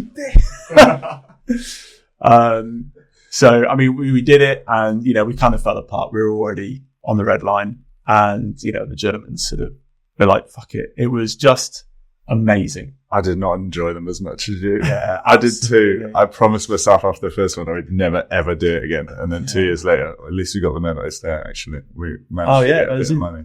Yeah. Yeah. Some money. That one, worthwhile. That one was slightly more enjoyable because we didn't just get dropped straight away. But you definitely learn a lot about yourself because you cannot get to the finish without blowing. Yeah. At some point you're going to blow, and then you're going to learn what's left when you think you've got nothing left. Yeah, exactly. Yeah. The one we won was amazing. Like, and I think again, like, that's the times when I think Jurgen was like, shit, like, we can row 8. Yeah. And it's all those little experiences, again, it's a massive race. It's completely out of character. And a lot of coaches wouldn't do it just because, like, unless you're getting paid a lot of money, why would you do this? But I think Jurgen, okay, it was, his homeland, and he wanted to, he enjoys the sport outside of what it is in its purity. Mm-hmm. And I think because of that, it started to see that idea of, why don't we do an 8? And I think because of the depth of the team leaving London and the characters there, and he could believe in enough of the team, which is more than an 8. He had to believe in at least 12 to get an 8 going. And he could believe in them getting gold medals. That's when I think he decided, let's do it. That's awesome, really, to think that it came from there. Oh, yeah. It seems such a different type of race, but yeah. I mean, and that's the thing is, I think he's a safe guy. He wants to guarantee his 1 gold medal. Mm-hmm. So unless he had 100% confidence in, like, not just the 8, but the whole system around it, like, he's planning for 4 years ahead. There's guys who are in the team, who are not in the team, who will be in that 8. Mm. So has he seen them? Yeah, he saw that Hansa Cup. He saw what they're capable of. So I think it's that whole picture which really said, yeah. And yeah, I mean, so by the time we got to Korea 2013, yeah. Cheongju, that was it. Yeah, we had an amazing time. You raced against my neighbour there, who is the reason why I got into rowing. He came third in that race. He from the Polish 8. Oh, yeah, the Polish guys. Yeah, okay, yeah. I'll just give a little shout out. Nice. No, the Polish 8, we love I mean, we saw them around a lot. Just hard bastards. Yeah. They like to throw it all in, like, yeah. And again, a bit like the Kiwis, that sort of attitude. Yeah, no, it was... This 7-minute bench ball test. Horrible. Yeah, that's it. So, yes, 2013 pulled it off. Gold in the 8. Yeah. Fun new experience, like you said. Something, I guess at that point, the belief was kind of on the precipice before. Yeah. Now you guys have got it. But 2014, you went back into the 4. So I think Jurgen was keen to make sure he was not losing touch with the 4, keep his options open. And there was an idea that if you take half the people who won in the 8 the year before and put them into effectively the second 8, and then you bring up the next 4 and you say, right, you're winners because you've got 4 guys who know how to win it. Now I've made it say win. Mm-hmm. That's exactly what they did. And, again, his strategy and his vision and that belief in the depth, really he worked out how to translate that into 2 gold medals. So, I think with Christian and Jurgen working together and coaching both boats, it was a fine balance. There were times, I think both of us felt a bit lonely without, Jurgen there all the time. But equally, you learn, actually, you've got to stand on your own 2 feet. And it's something I've been always acutely aware of. You're the only one who sits on the start line. Coach is not there. And if you need a coach on you to keep training, to train hard enough or to solve a problem, why is it not going so well? Then you're only half the athlete you need to be. So being in that position to be sharing Jurgen and actually having that freedom to say, right guys, well, that probably wasn't good enough, or that was great for these reasons, or you have different perspectives to work it out, and work it out. Step up to the plate and do it. You do need a coach, but they also need to give you the freedom to work it out and make you find the answers yourself. Mm-hmm. And I think that's what we started to learn as a wider team through that time. So was it Amsterdam in 2014? He had an absolute blinder. I mean, what a race. And then, me in the 4 we was with, George, Mo and Alex. Lovely boat to row in. I bet, yeah. Very strong physically. It was an interesting time because there was, the whole team was so successful at that point. We really were, as a team, absolutely at our peak. You weren't, you sort of, it was a real great level, but it really was leveling up. The whole team's joining the gold medal crew. Jesus, how strong, that what a position to be in. I mean, I guess he feels a bit like Brooks, winning all the event. It's like, that there's something really, it was a real change in how the team was behaving, from the crew room, each other, in the gym, on the water. There was a really big change from that London Olympiad through to what was becoming that Rio Olympiad.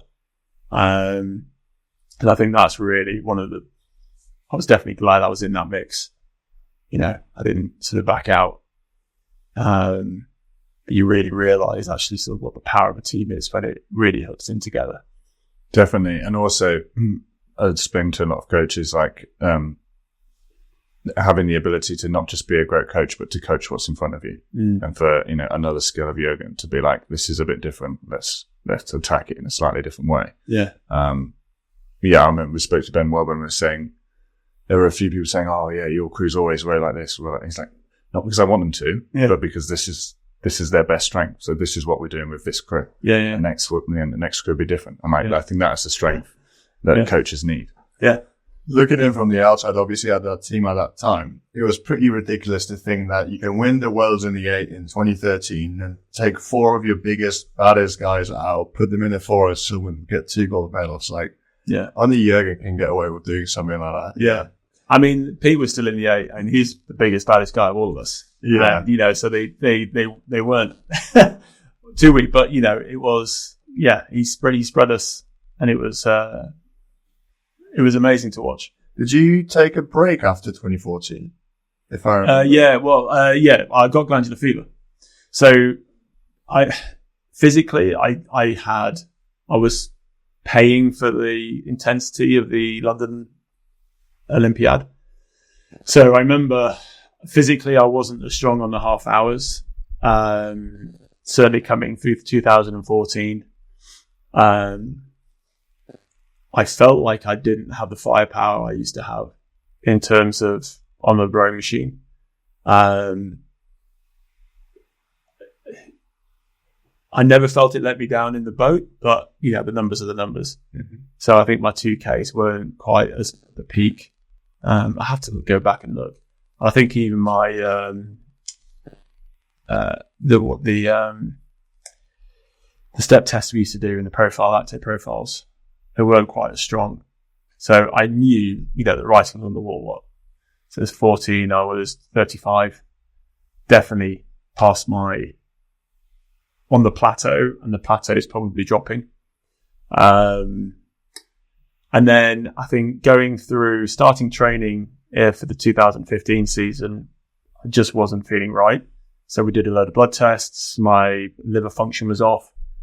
So stopped training for a week or for a few days to sort of see how it reacts. Test again. Okay, same. Okay, let's take a week off. Okay, nothing. Let's take another week off. Nothing. So, you start asking a few questions then. This is like October time. So then they had a whole sort of battery of tests, and they found the virus, the glandular fever virus, was sort of active, and there's no hard science about it, but it was sort of like, look, your liver's off, your glandular fever's up, so put the two and two together. So basically, the only way to get over glandular fever is stop training. So at that point, we made the decision, right, well, let's just take the stress off and let's just stop until Christmas. We know you take a time off before, and Jurgen was really supportive. He's like, look, you trained so long that it's not going to leave your body. You're fine. So 2 or 3 months off, and had a weekly blood test just to track what it was doing. And as I stopped, it started climbing. So it was kind of getting worse with not training.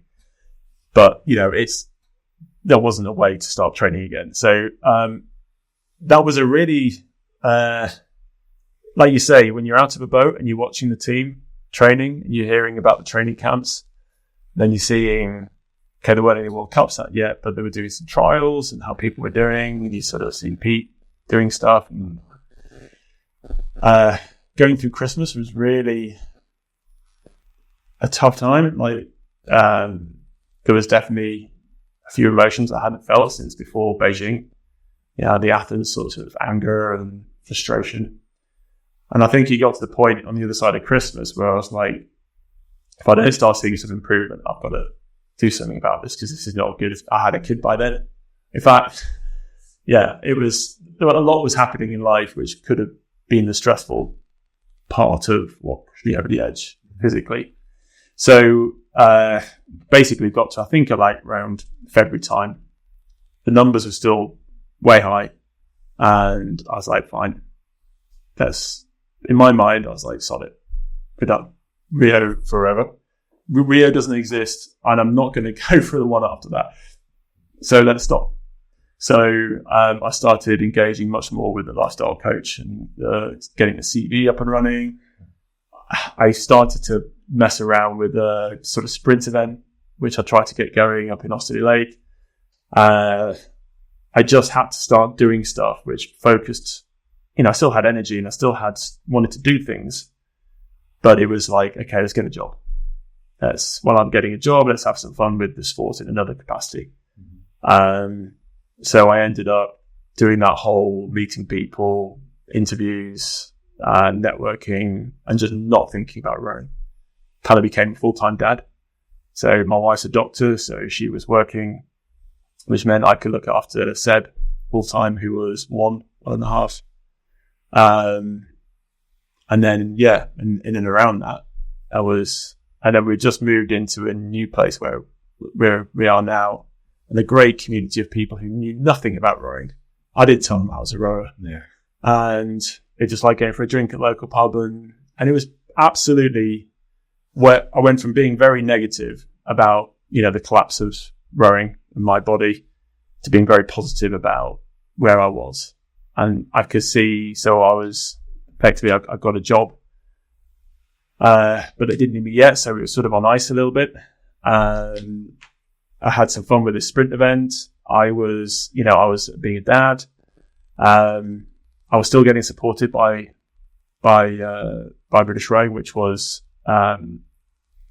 game changing. I mean, that helped me so much. I can't tell you, having that space to be able to think about it all, while still getting support. And I definitely, athletes need more than 3 months after they finish the sport. They need at least 6 months a year to have that space to work it out properly. Otherwise they'll rush into something and just make big mistakes. So I had this opportunity and, started to see the results getting better steadily through to So the you're summer. still training just by yourself? No training. No. Wasn't allowed to do anything.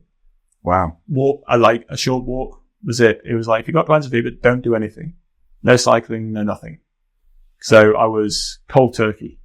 So that in itself would just be driving you mad. First time I hadn't really, but then I sort of went back to who I was before I found rowing back in 1998. Yeah.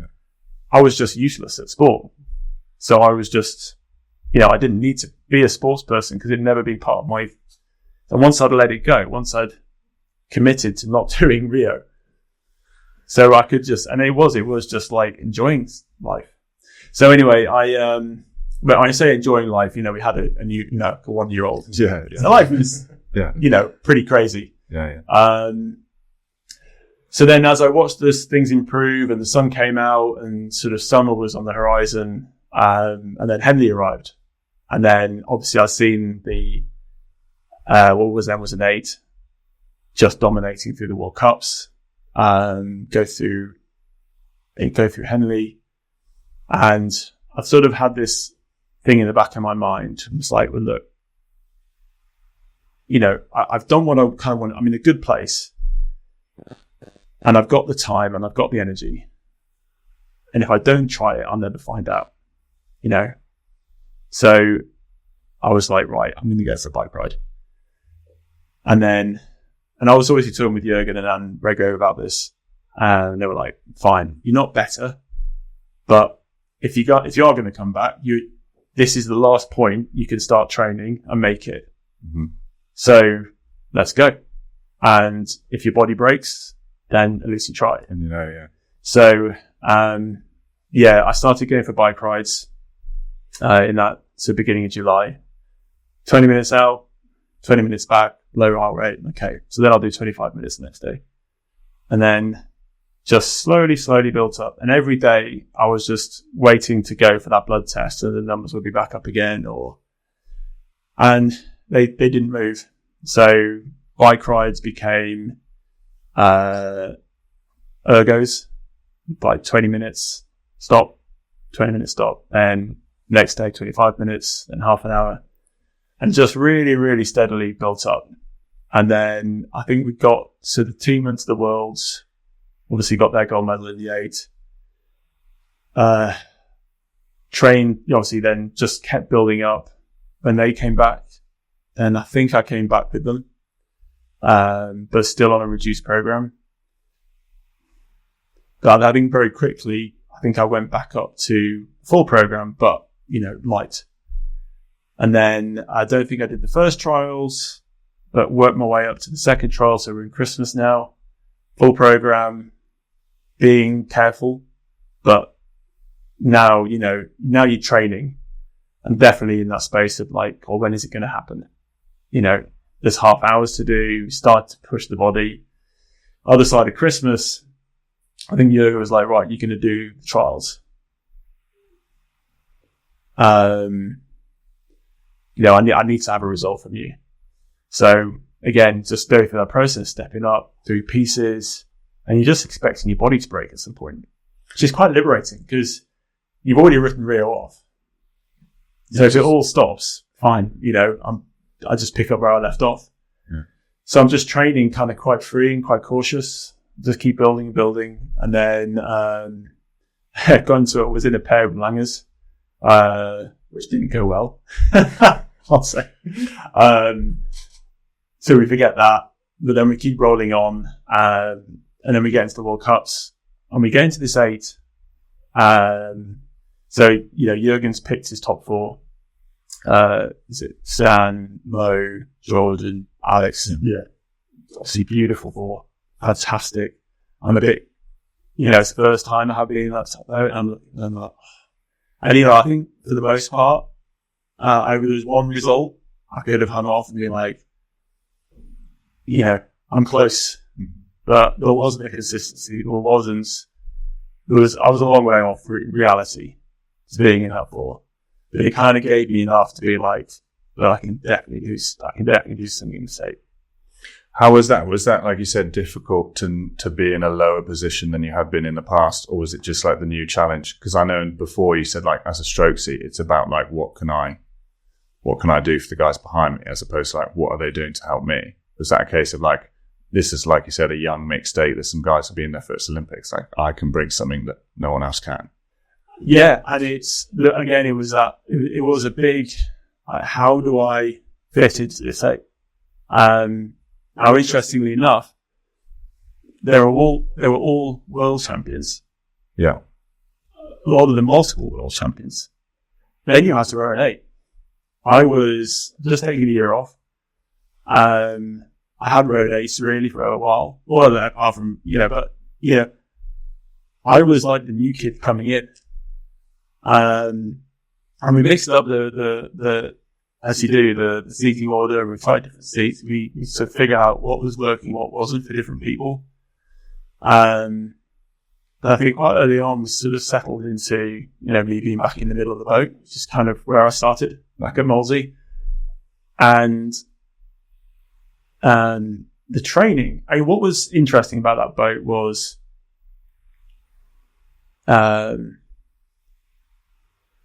It really felt like back at the beginning in my career.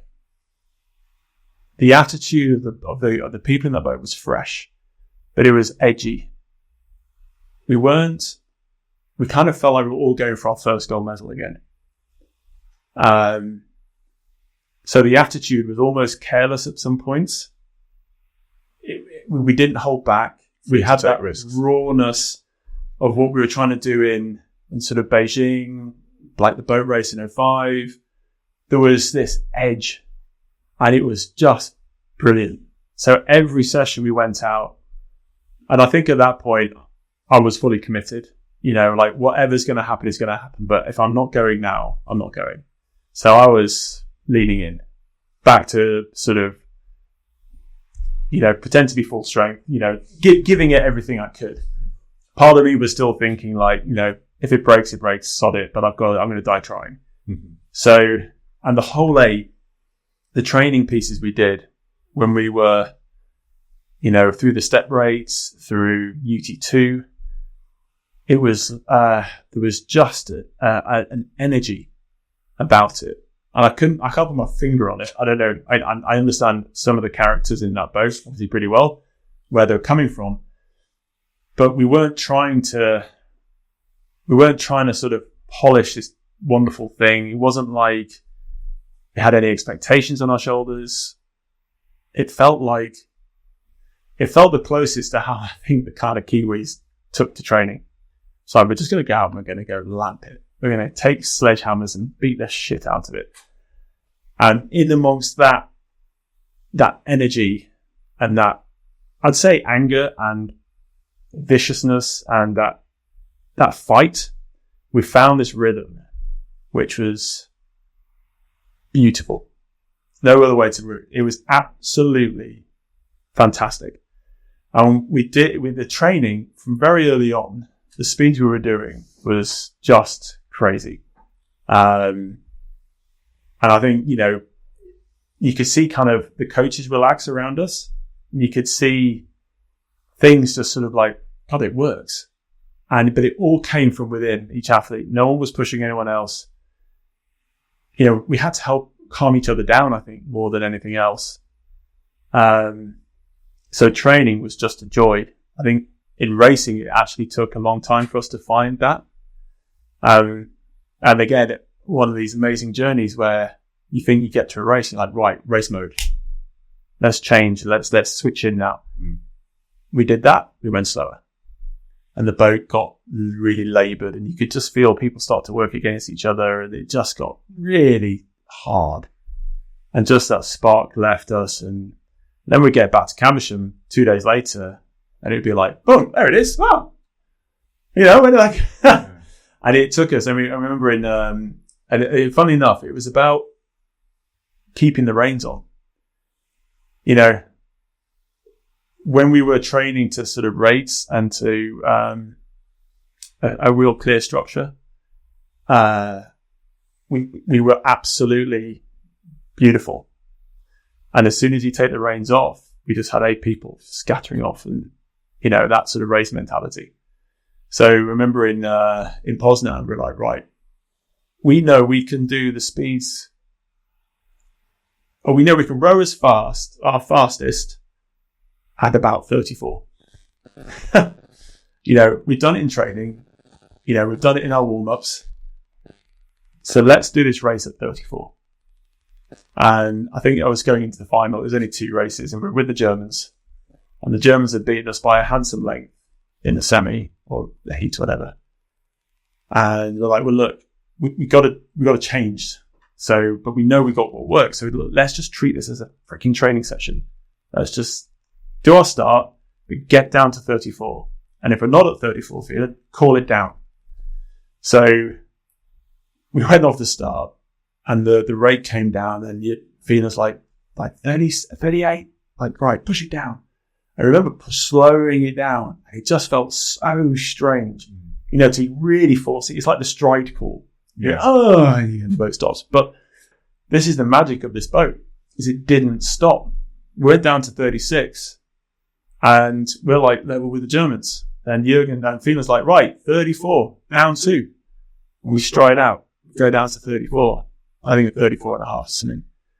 And then there it was. This was rhythm. And it was absolutely brutal. I mean, it is all the firepower. Like every piston full of fuel, just absolutely pounding it. And it felt fantastic. It's a powerful boat and not a big ocean. Huge. Yeah, exactly. And we're down at 34, level with the Germans, who were batting around at 38. And Jurgen's like calling out, and we're like, you could just feel the energy rise and the confidence come back and everything we had in training. And we ended up losing to the Germans by 3 feet. But we did what we said, which was to get down to 34. Did you not beat them in Bosnia? No. But one critical rule about Jurgen's training program and his vision is that you always lose your last race before the Olympics. Yeah. Talking about that so much. He used to wind me up that other people didn't see it. I was like, go back and look at the results, especially in the Olympic year. Like, that he'll always overtrain the whole squad into the last. Overtrain. Not break down, whatever it is. Yeah, like, just throwing something, a curveball that'll knock them off, whatever it is. But yeah, so we crossed the line, having done what we just did. And from that moment, I was like, we've just won ourselves a gold medal.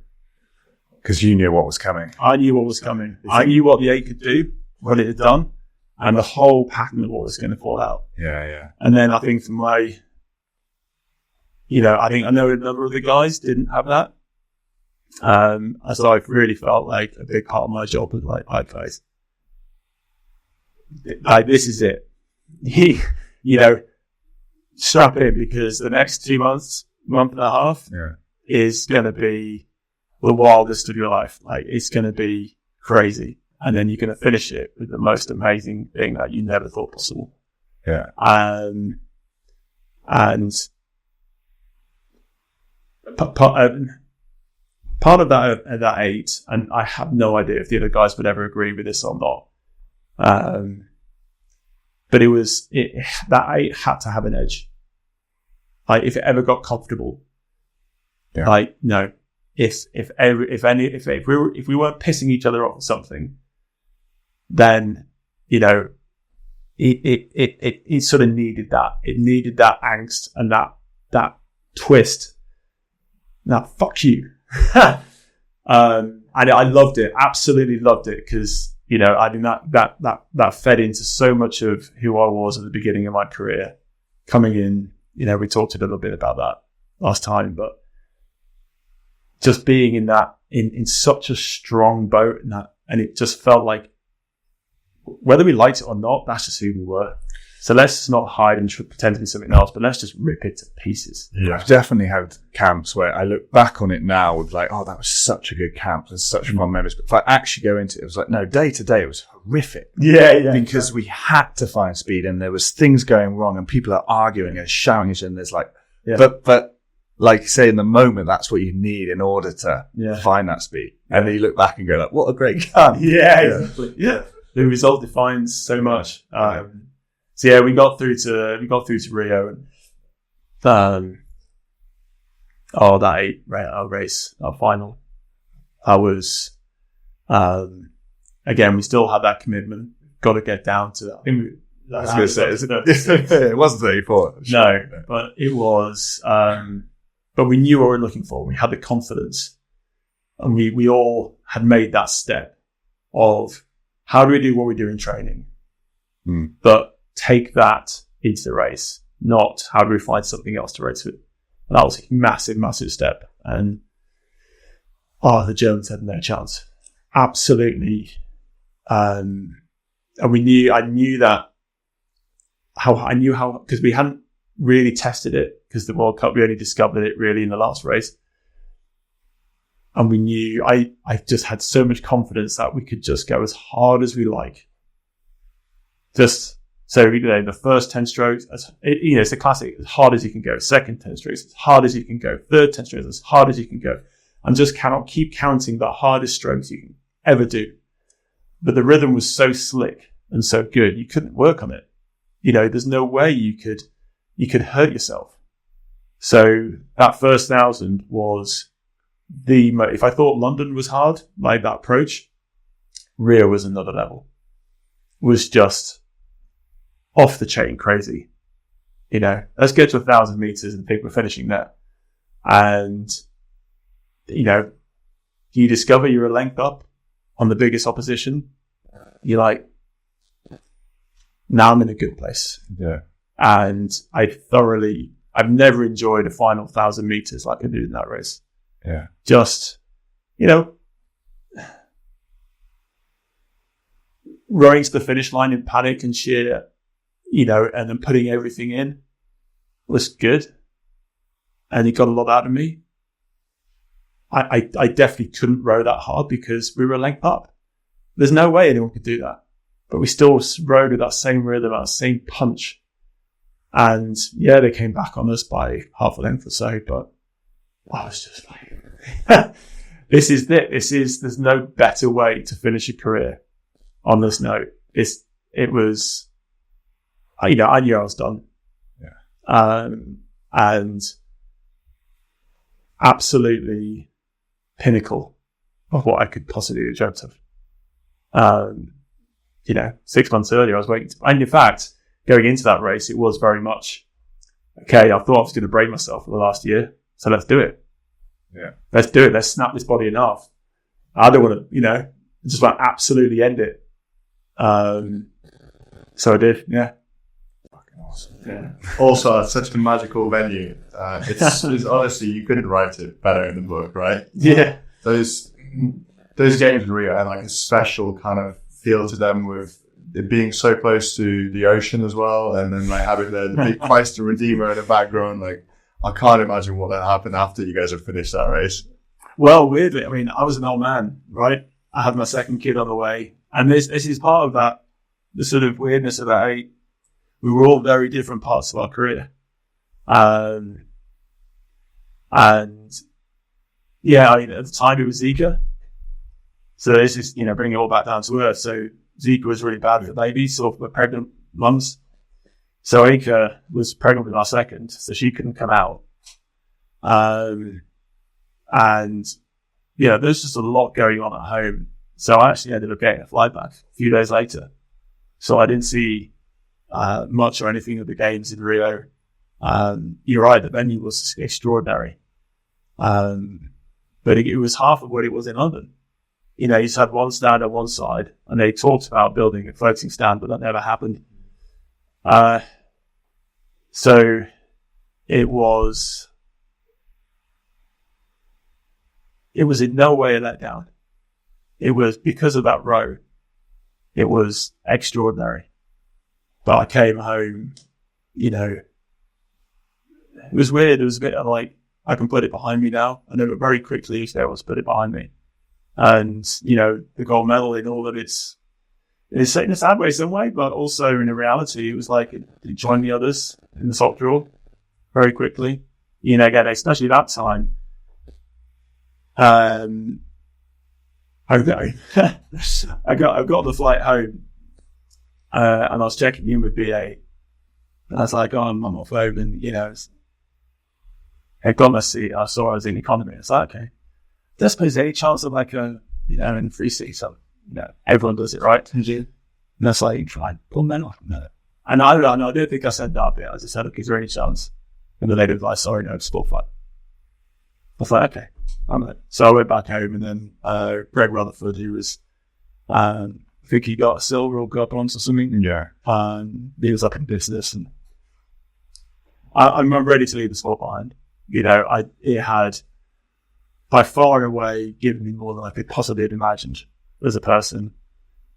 I think, I given a gold medal, or been part of a vote. I given a gold medal to to British rowing, to BOA. There was no calls on me other than that. I got home, back to the little house in Checkington, and went for a pint. And actually, nicely, they had the pub sign. They painted gold, and that was a welcome home. And at that point, really, that was the end of rowing. It's like, job done. I can move on with my life now. Yeah, and because I had a job lined up. Yeah.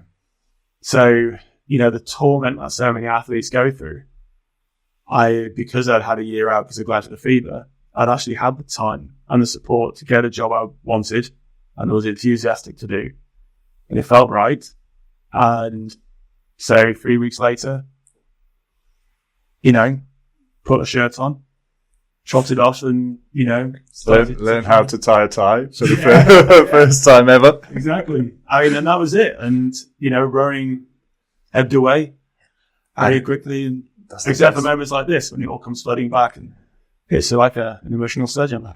I think that's the best way. You got to walk away with it, no regrets, and just be happy with it. And it's done. And it's like you said, close the chapter, and it doesn't need any huge fanfare. You got more from the sport than almost anyone else did. So I think it sounds great. Back at home in the pub, have a pint. Yeah. Job done. Yeah, exactly. Humble as ever. You don't need like a massive parade or anything like this to know what you've done. Plus, also, you got to move on as if you weren't coming back. Mm.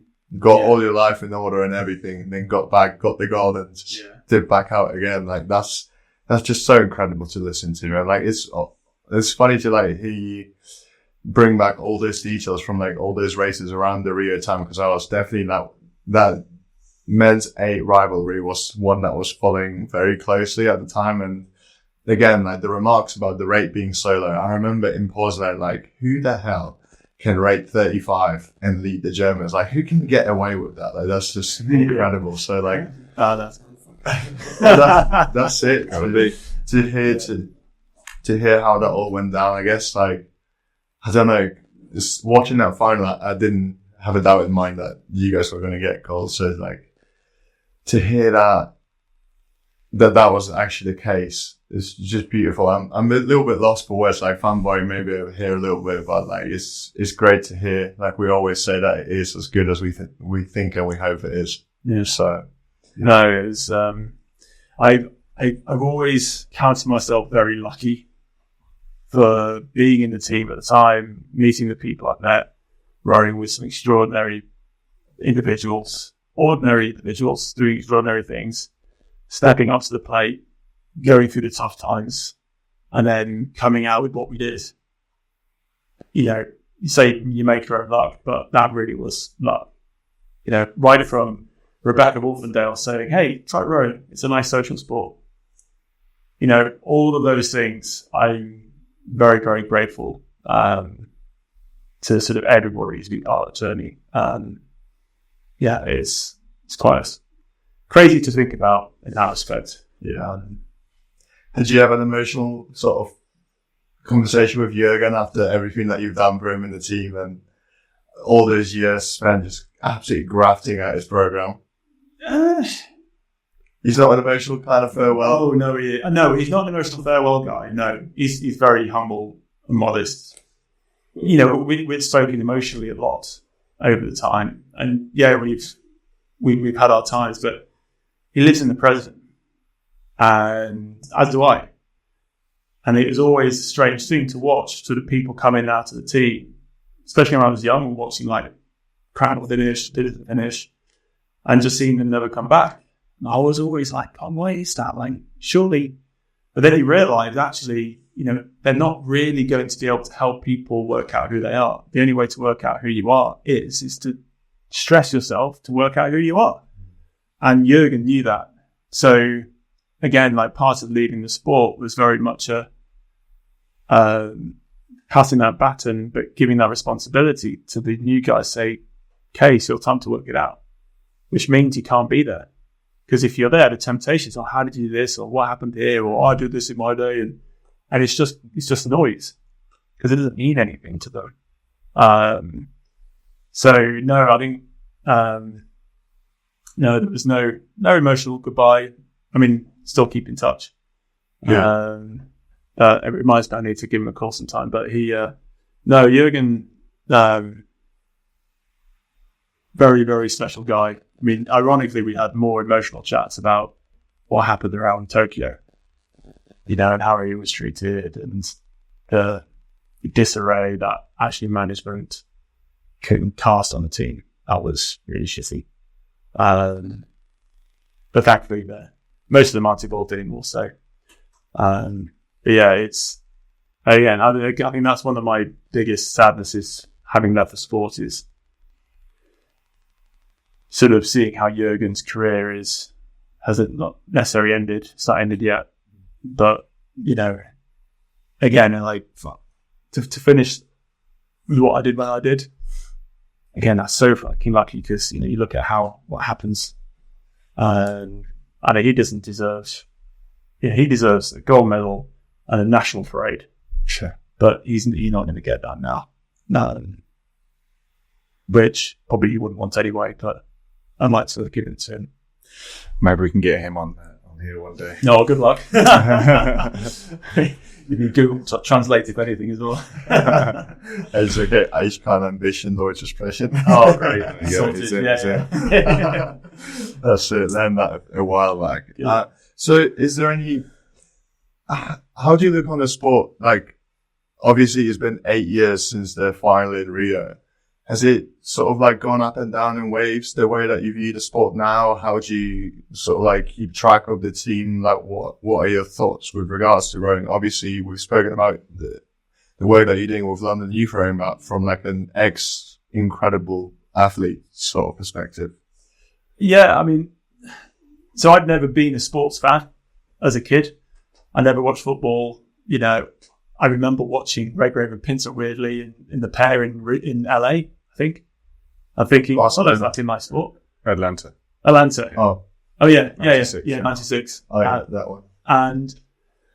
But I never followed the team, and I find it hard to kind of keep up with even the Euros at the moment. It's just like, I'd never been a sports fan, and weirdly rowing kind of fell back into that. Even when I was rowing, I kind of, my worldview was kind of really small. There's all sorts of stuff going on, and, you had people who knew all the stats and all the events, and they could see everything, and that just wasn't me. And rowing kind of fell into that. So regrettably, I don't know any of the guys or girls in the team at the moment. I had no idea what's happening at Headley. But what I do see is actually how the sport's perceived from outside. And, because I've really let go of being within it, hearing what people think of it, and certainly through the lens of LYR. I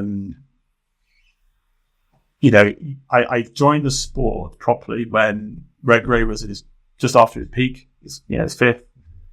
Pinson was there, then Catherine Granger, and you saw kind of this, a very high profile sport within the Olympics. Mm-hmm. And seeing the Olympics sort of move and change. My perspective now is weird. I don't know if it's real or not, if it's just me, but it feels more precarious than it's ever been. And I think, whereas the sport maybe not I don't think it's shrunk exactly, but every other sport or a lot of other sports are accelerating away from it. Things like, there's more rowers in CrossFit now on the row machines than there are rowers. I think, there was a huge debate around should we go down to 4 lanes or be 1,500 meters? Like, who cares? It's not a debate. You just want to get on with it. It feels like, I think one thing I've become really aware of is how performance-based the sport is. And what I've definitely realized is that performance sports, from the athlete's perspective, are what we aspire to. But unless you pull back the performance bit and introduce jeopardy and introduce things you can't control, it becomes very boring. And the thing successful performance sports need to balance is the entertainment in its purest form. Will I go and pay to watch it? Versus will I do it? Now, obviously, in rowing, you're not going to get the masses doing it, so it's not a participation sport. Never will be. But will people pay to still watch it? And my understanding is that the answer is no, and it's getting less. Definitely relative to all the other sports and the demands on people's time to sit and watch the football, which is more rugby or social media or a ton of other entertainment platforms now, which are all competing for that space. And I think rowing is trying to be a performance sport. Great. The problem is no one's going to pay for it. Less and less people are going to pay for it because it's just not entertaining. Henley's the exception because it's a social event. People come to drink and have fun, and a few, 10%, 20%, will actually watch some rowing. But for the most part, that's how its model works. The Olympics and World Rowing can't do that. But it's stuck in this phase of being a performance sport, so we have to be performance. No, you don't. You have to produce something that's entertaining to watch, and you have to move this sport away from performance. The boat race is still the most watched event because the most watched rowing event, not because it's performance-led, it's because it's entertaining. Yeah. Someone swims out in the lake, you get a massive spike. Someone has a massive plash, great. Someone sings, fantastic. I'm conflicted because my career was based on a performance-led sport. I hold my hand up, it was really selfish. I did it because of me. I didn't care what other people thought.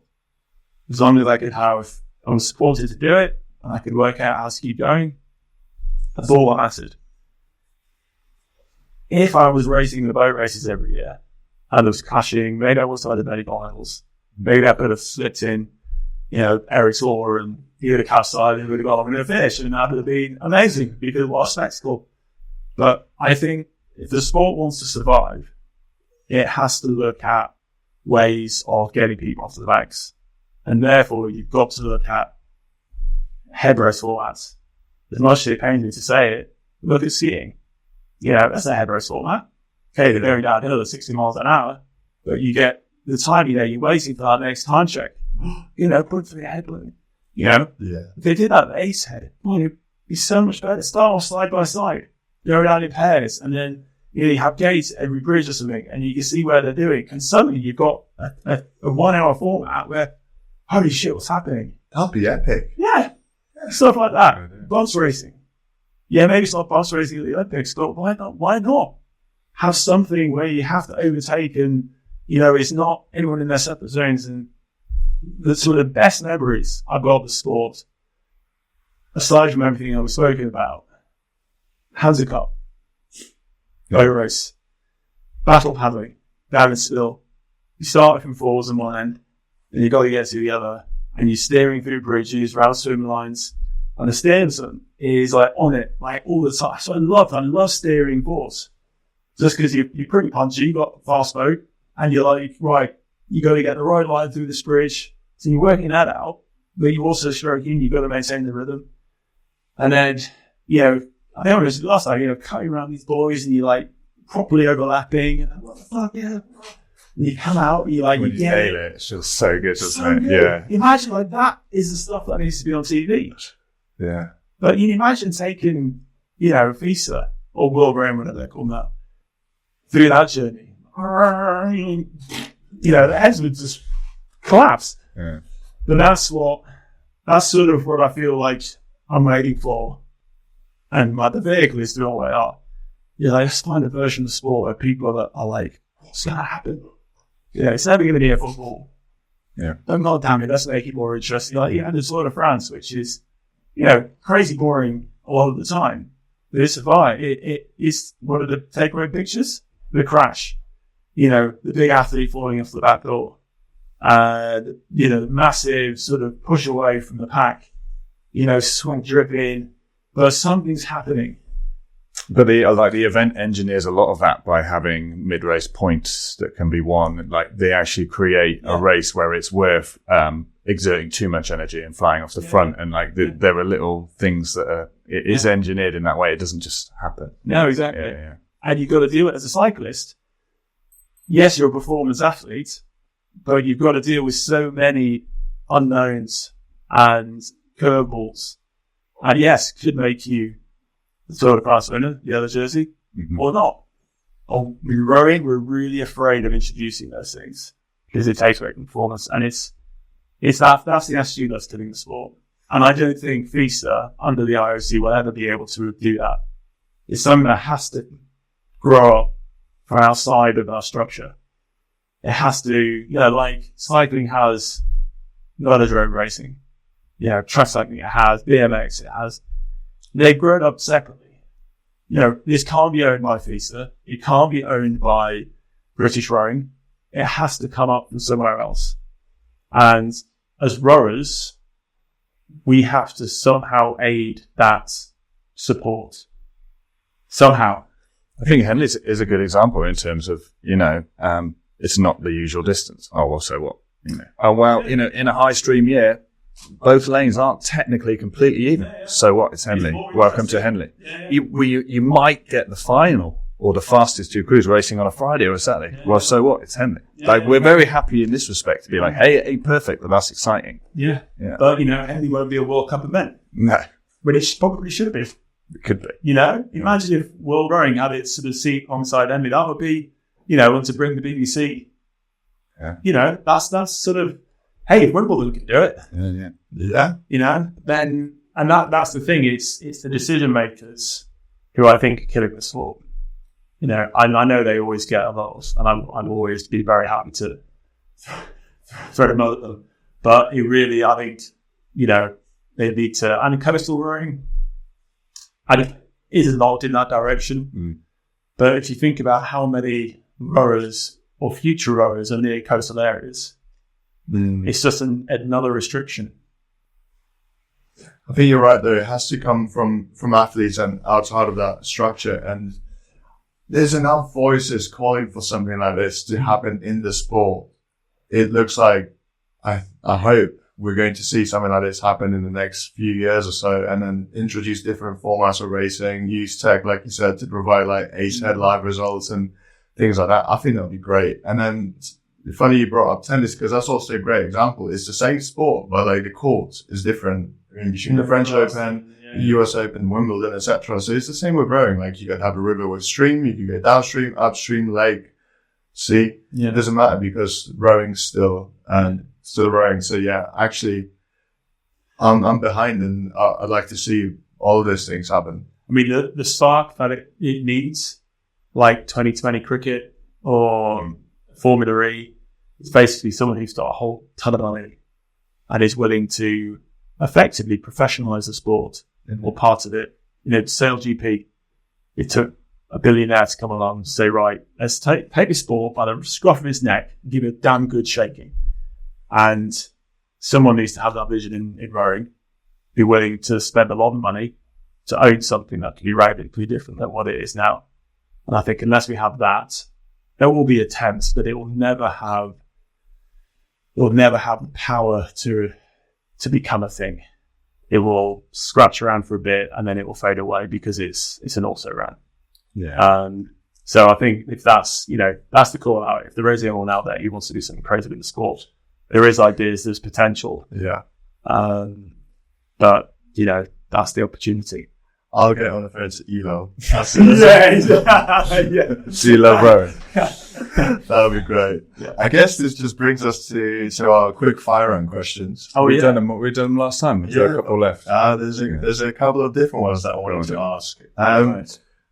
Okay, you've raced at the top, at the highest possible level rowers can in the pair, the 4, and an 8. Which one's your favourite? I think we're all going to know that. I'm not going to split that. Come on, each has got their own magic. Yeah.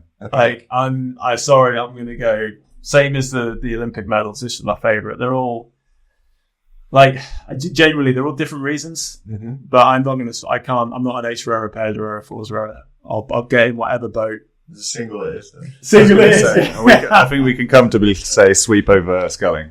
That's just the route I went down. I mean, the biggest divide is between the single and the rest of the boats and crew boats. Yeah. That's the real split. Whether I could have ever been a single sculler, I don't think so. I don't have that mentality. I think I need to have a crew around me, be part of a crew, and do something that's more than some of its parts. Mm. And I think that's probably a confidence issue.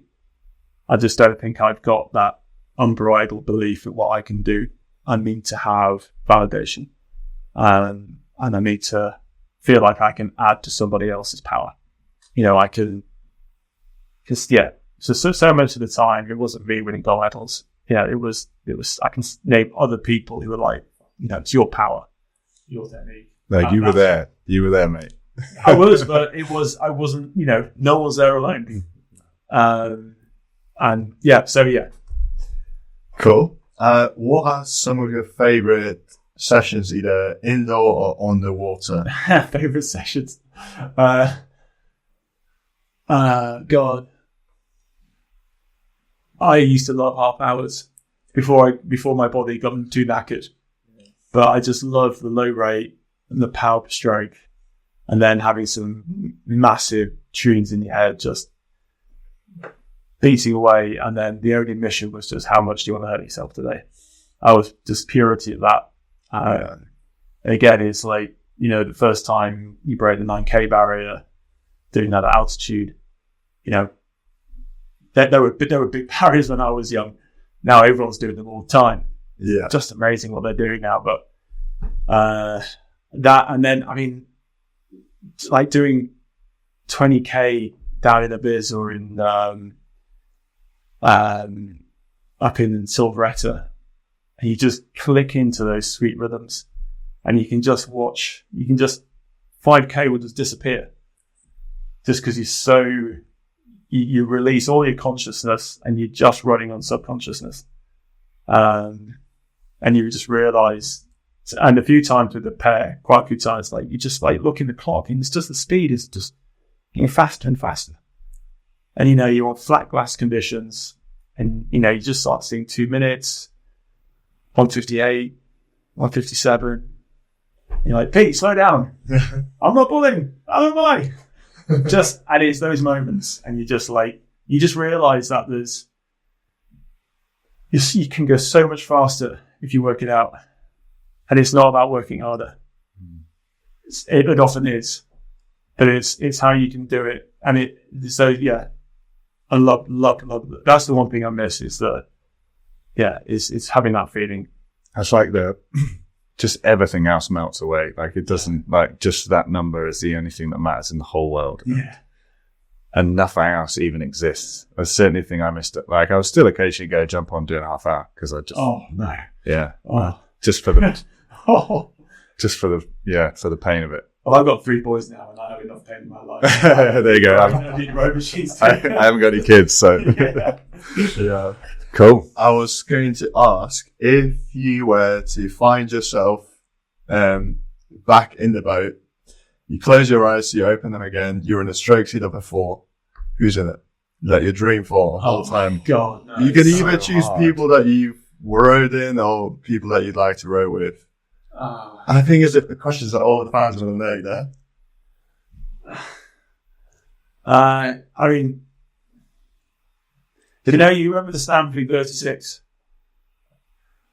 Yeah, so that'd be built up. Oh, yeah. 36 horse. Oh, Yeah. Okay. That would be my boat. That's got to be it. Yeah. So then you can fit everyone in. And I'd fit everyone in that boat. Okay. And nice. bought a couple of beers under each seat. Before we head out,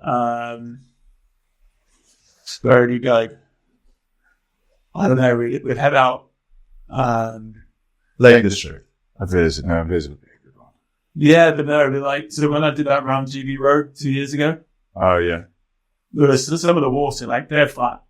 And you just head out on the coast and just watch the horizon disappear. You just head out to 36 with 36 lights and just, stare out to the sea. That would be amazing. Cool. I love that. One last final question is, what are some of your rowing anthems and tunes that kept you going? We all know that. Yeah. So Foo Fighters is a big one. Mm-hmm. Rage Against the Machine, stuff like that. Some of the Jay-Z and Dr. Dre stuff is good. Then Led Zeppelin, the Black Keys more recently. Yeah. Who else? There's loads of music. Damn it, you're gonna. What about like a 2K, lunch song to get you going? Never had it. Oh, what, before the... Yeah. Yeah, before the... Oh, man. Have you still got like a 2K playlist on your Spotify? No, it's all gone now. We didn't have Spotify on that, great. The faceless iPods. There's a band who I've become aware of recently, which I would have definitely listened to. It's called The Isles.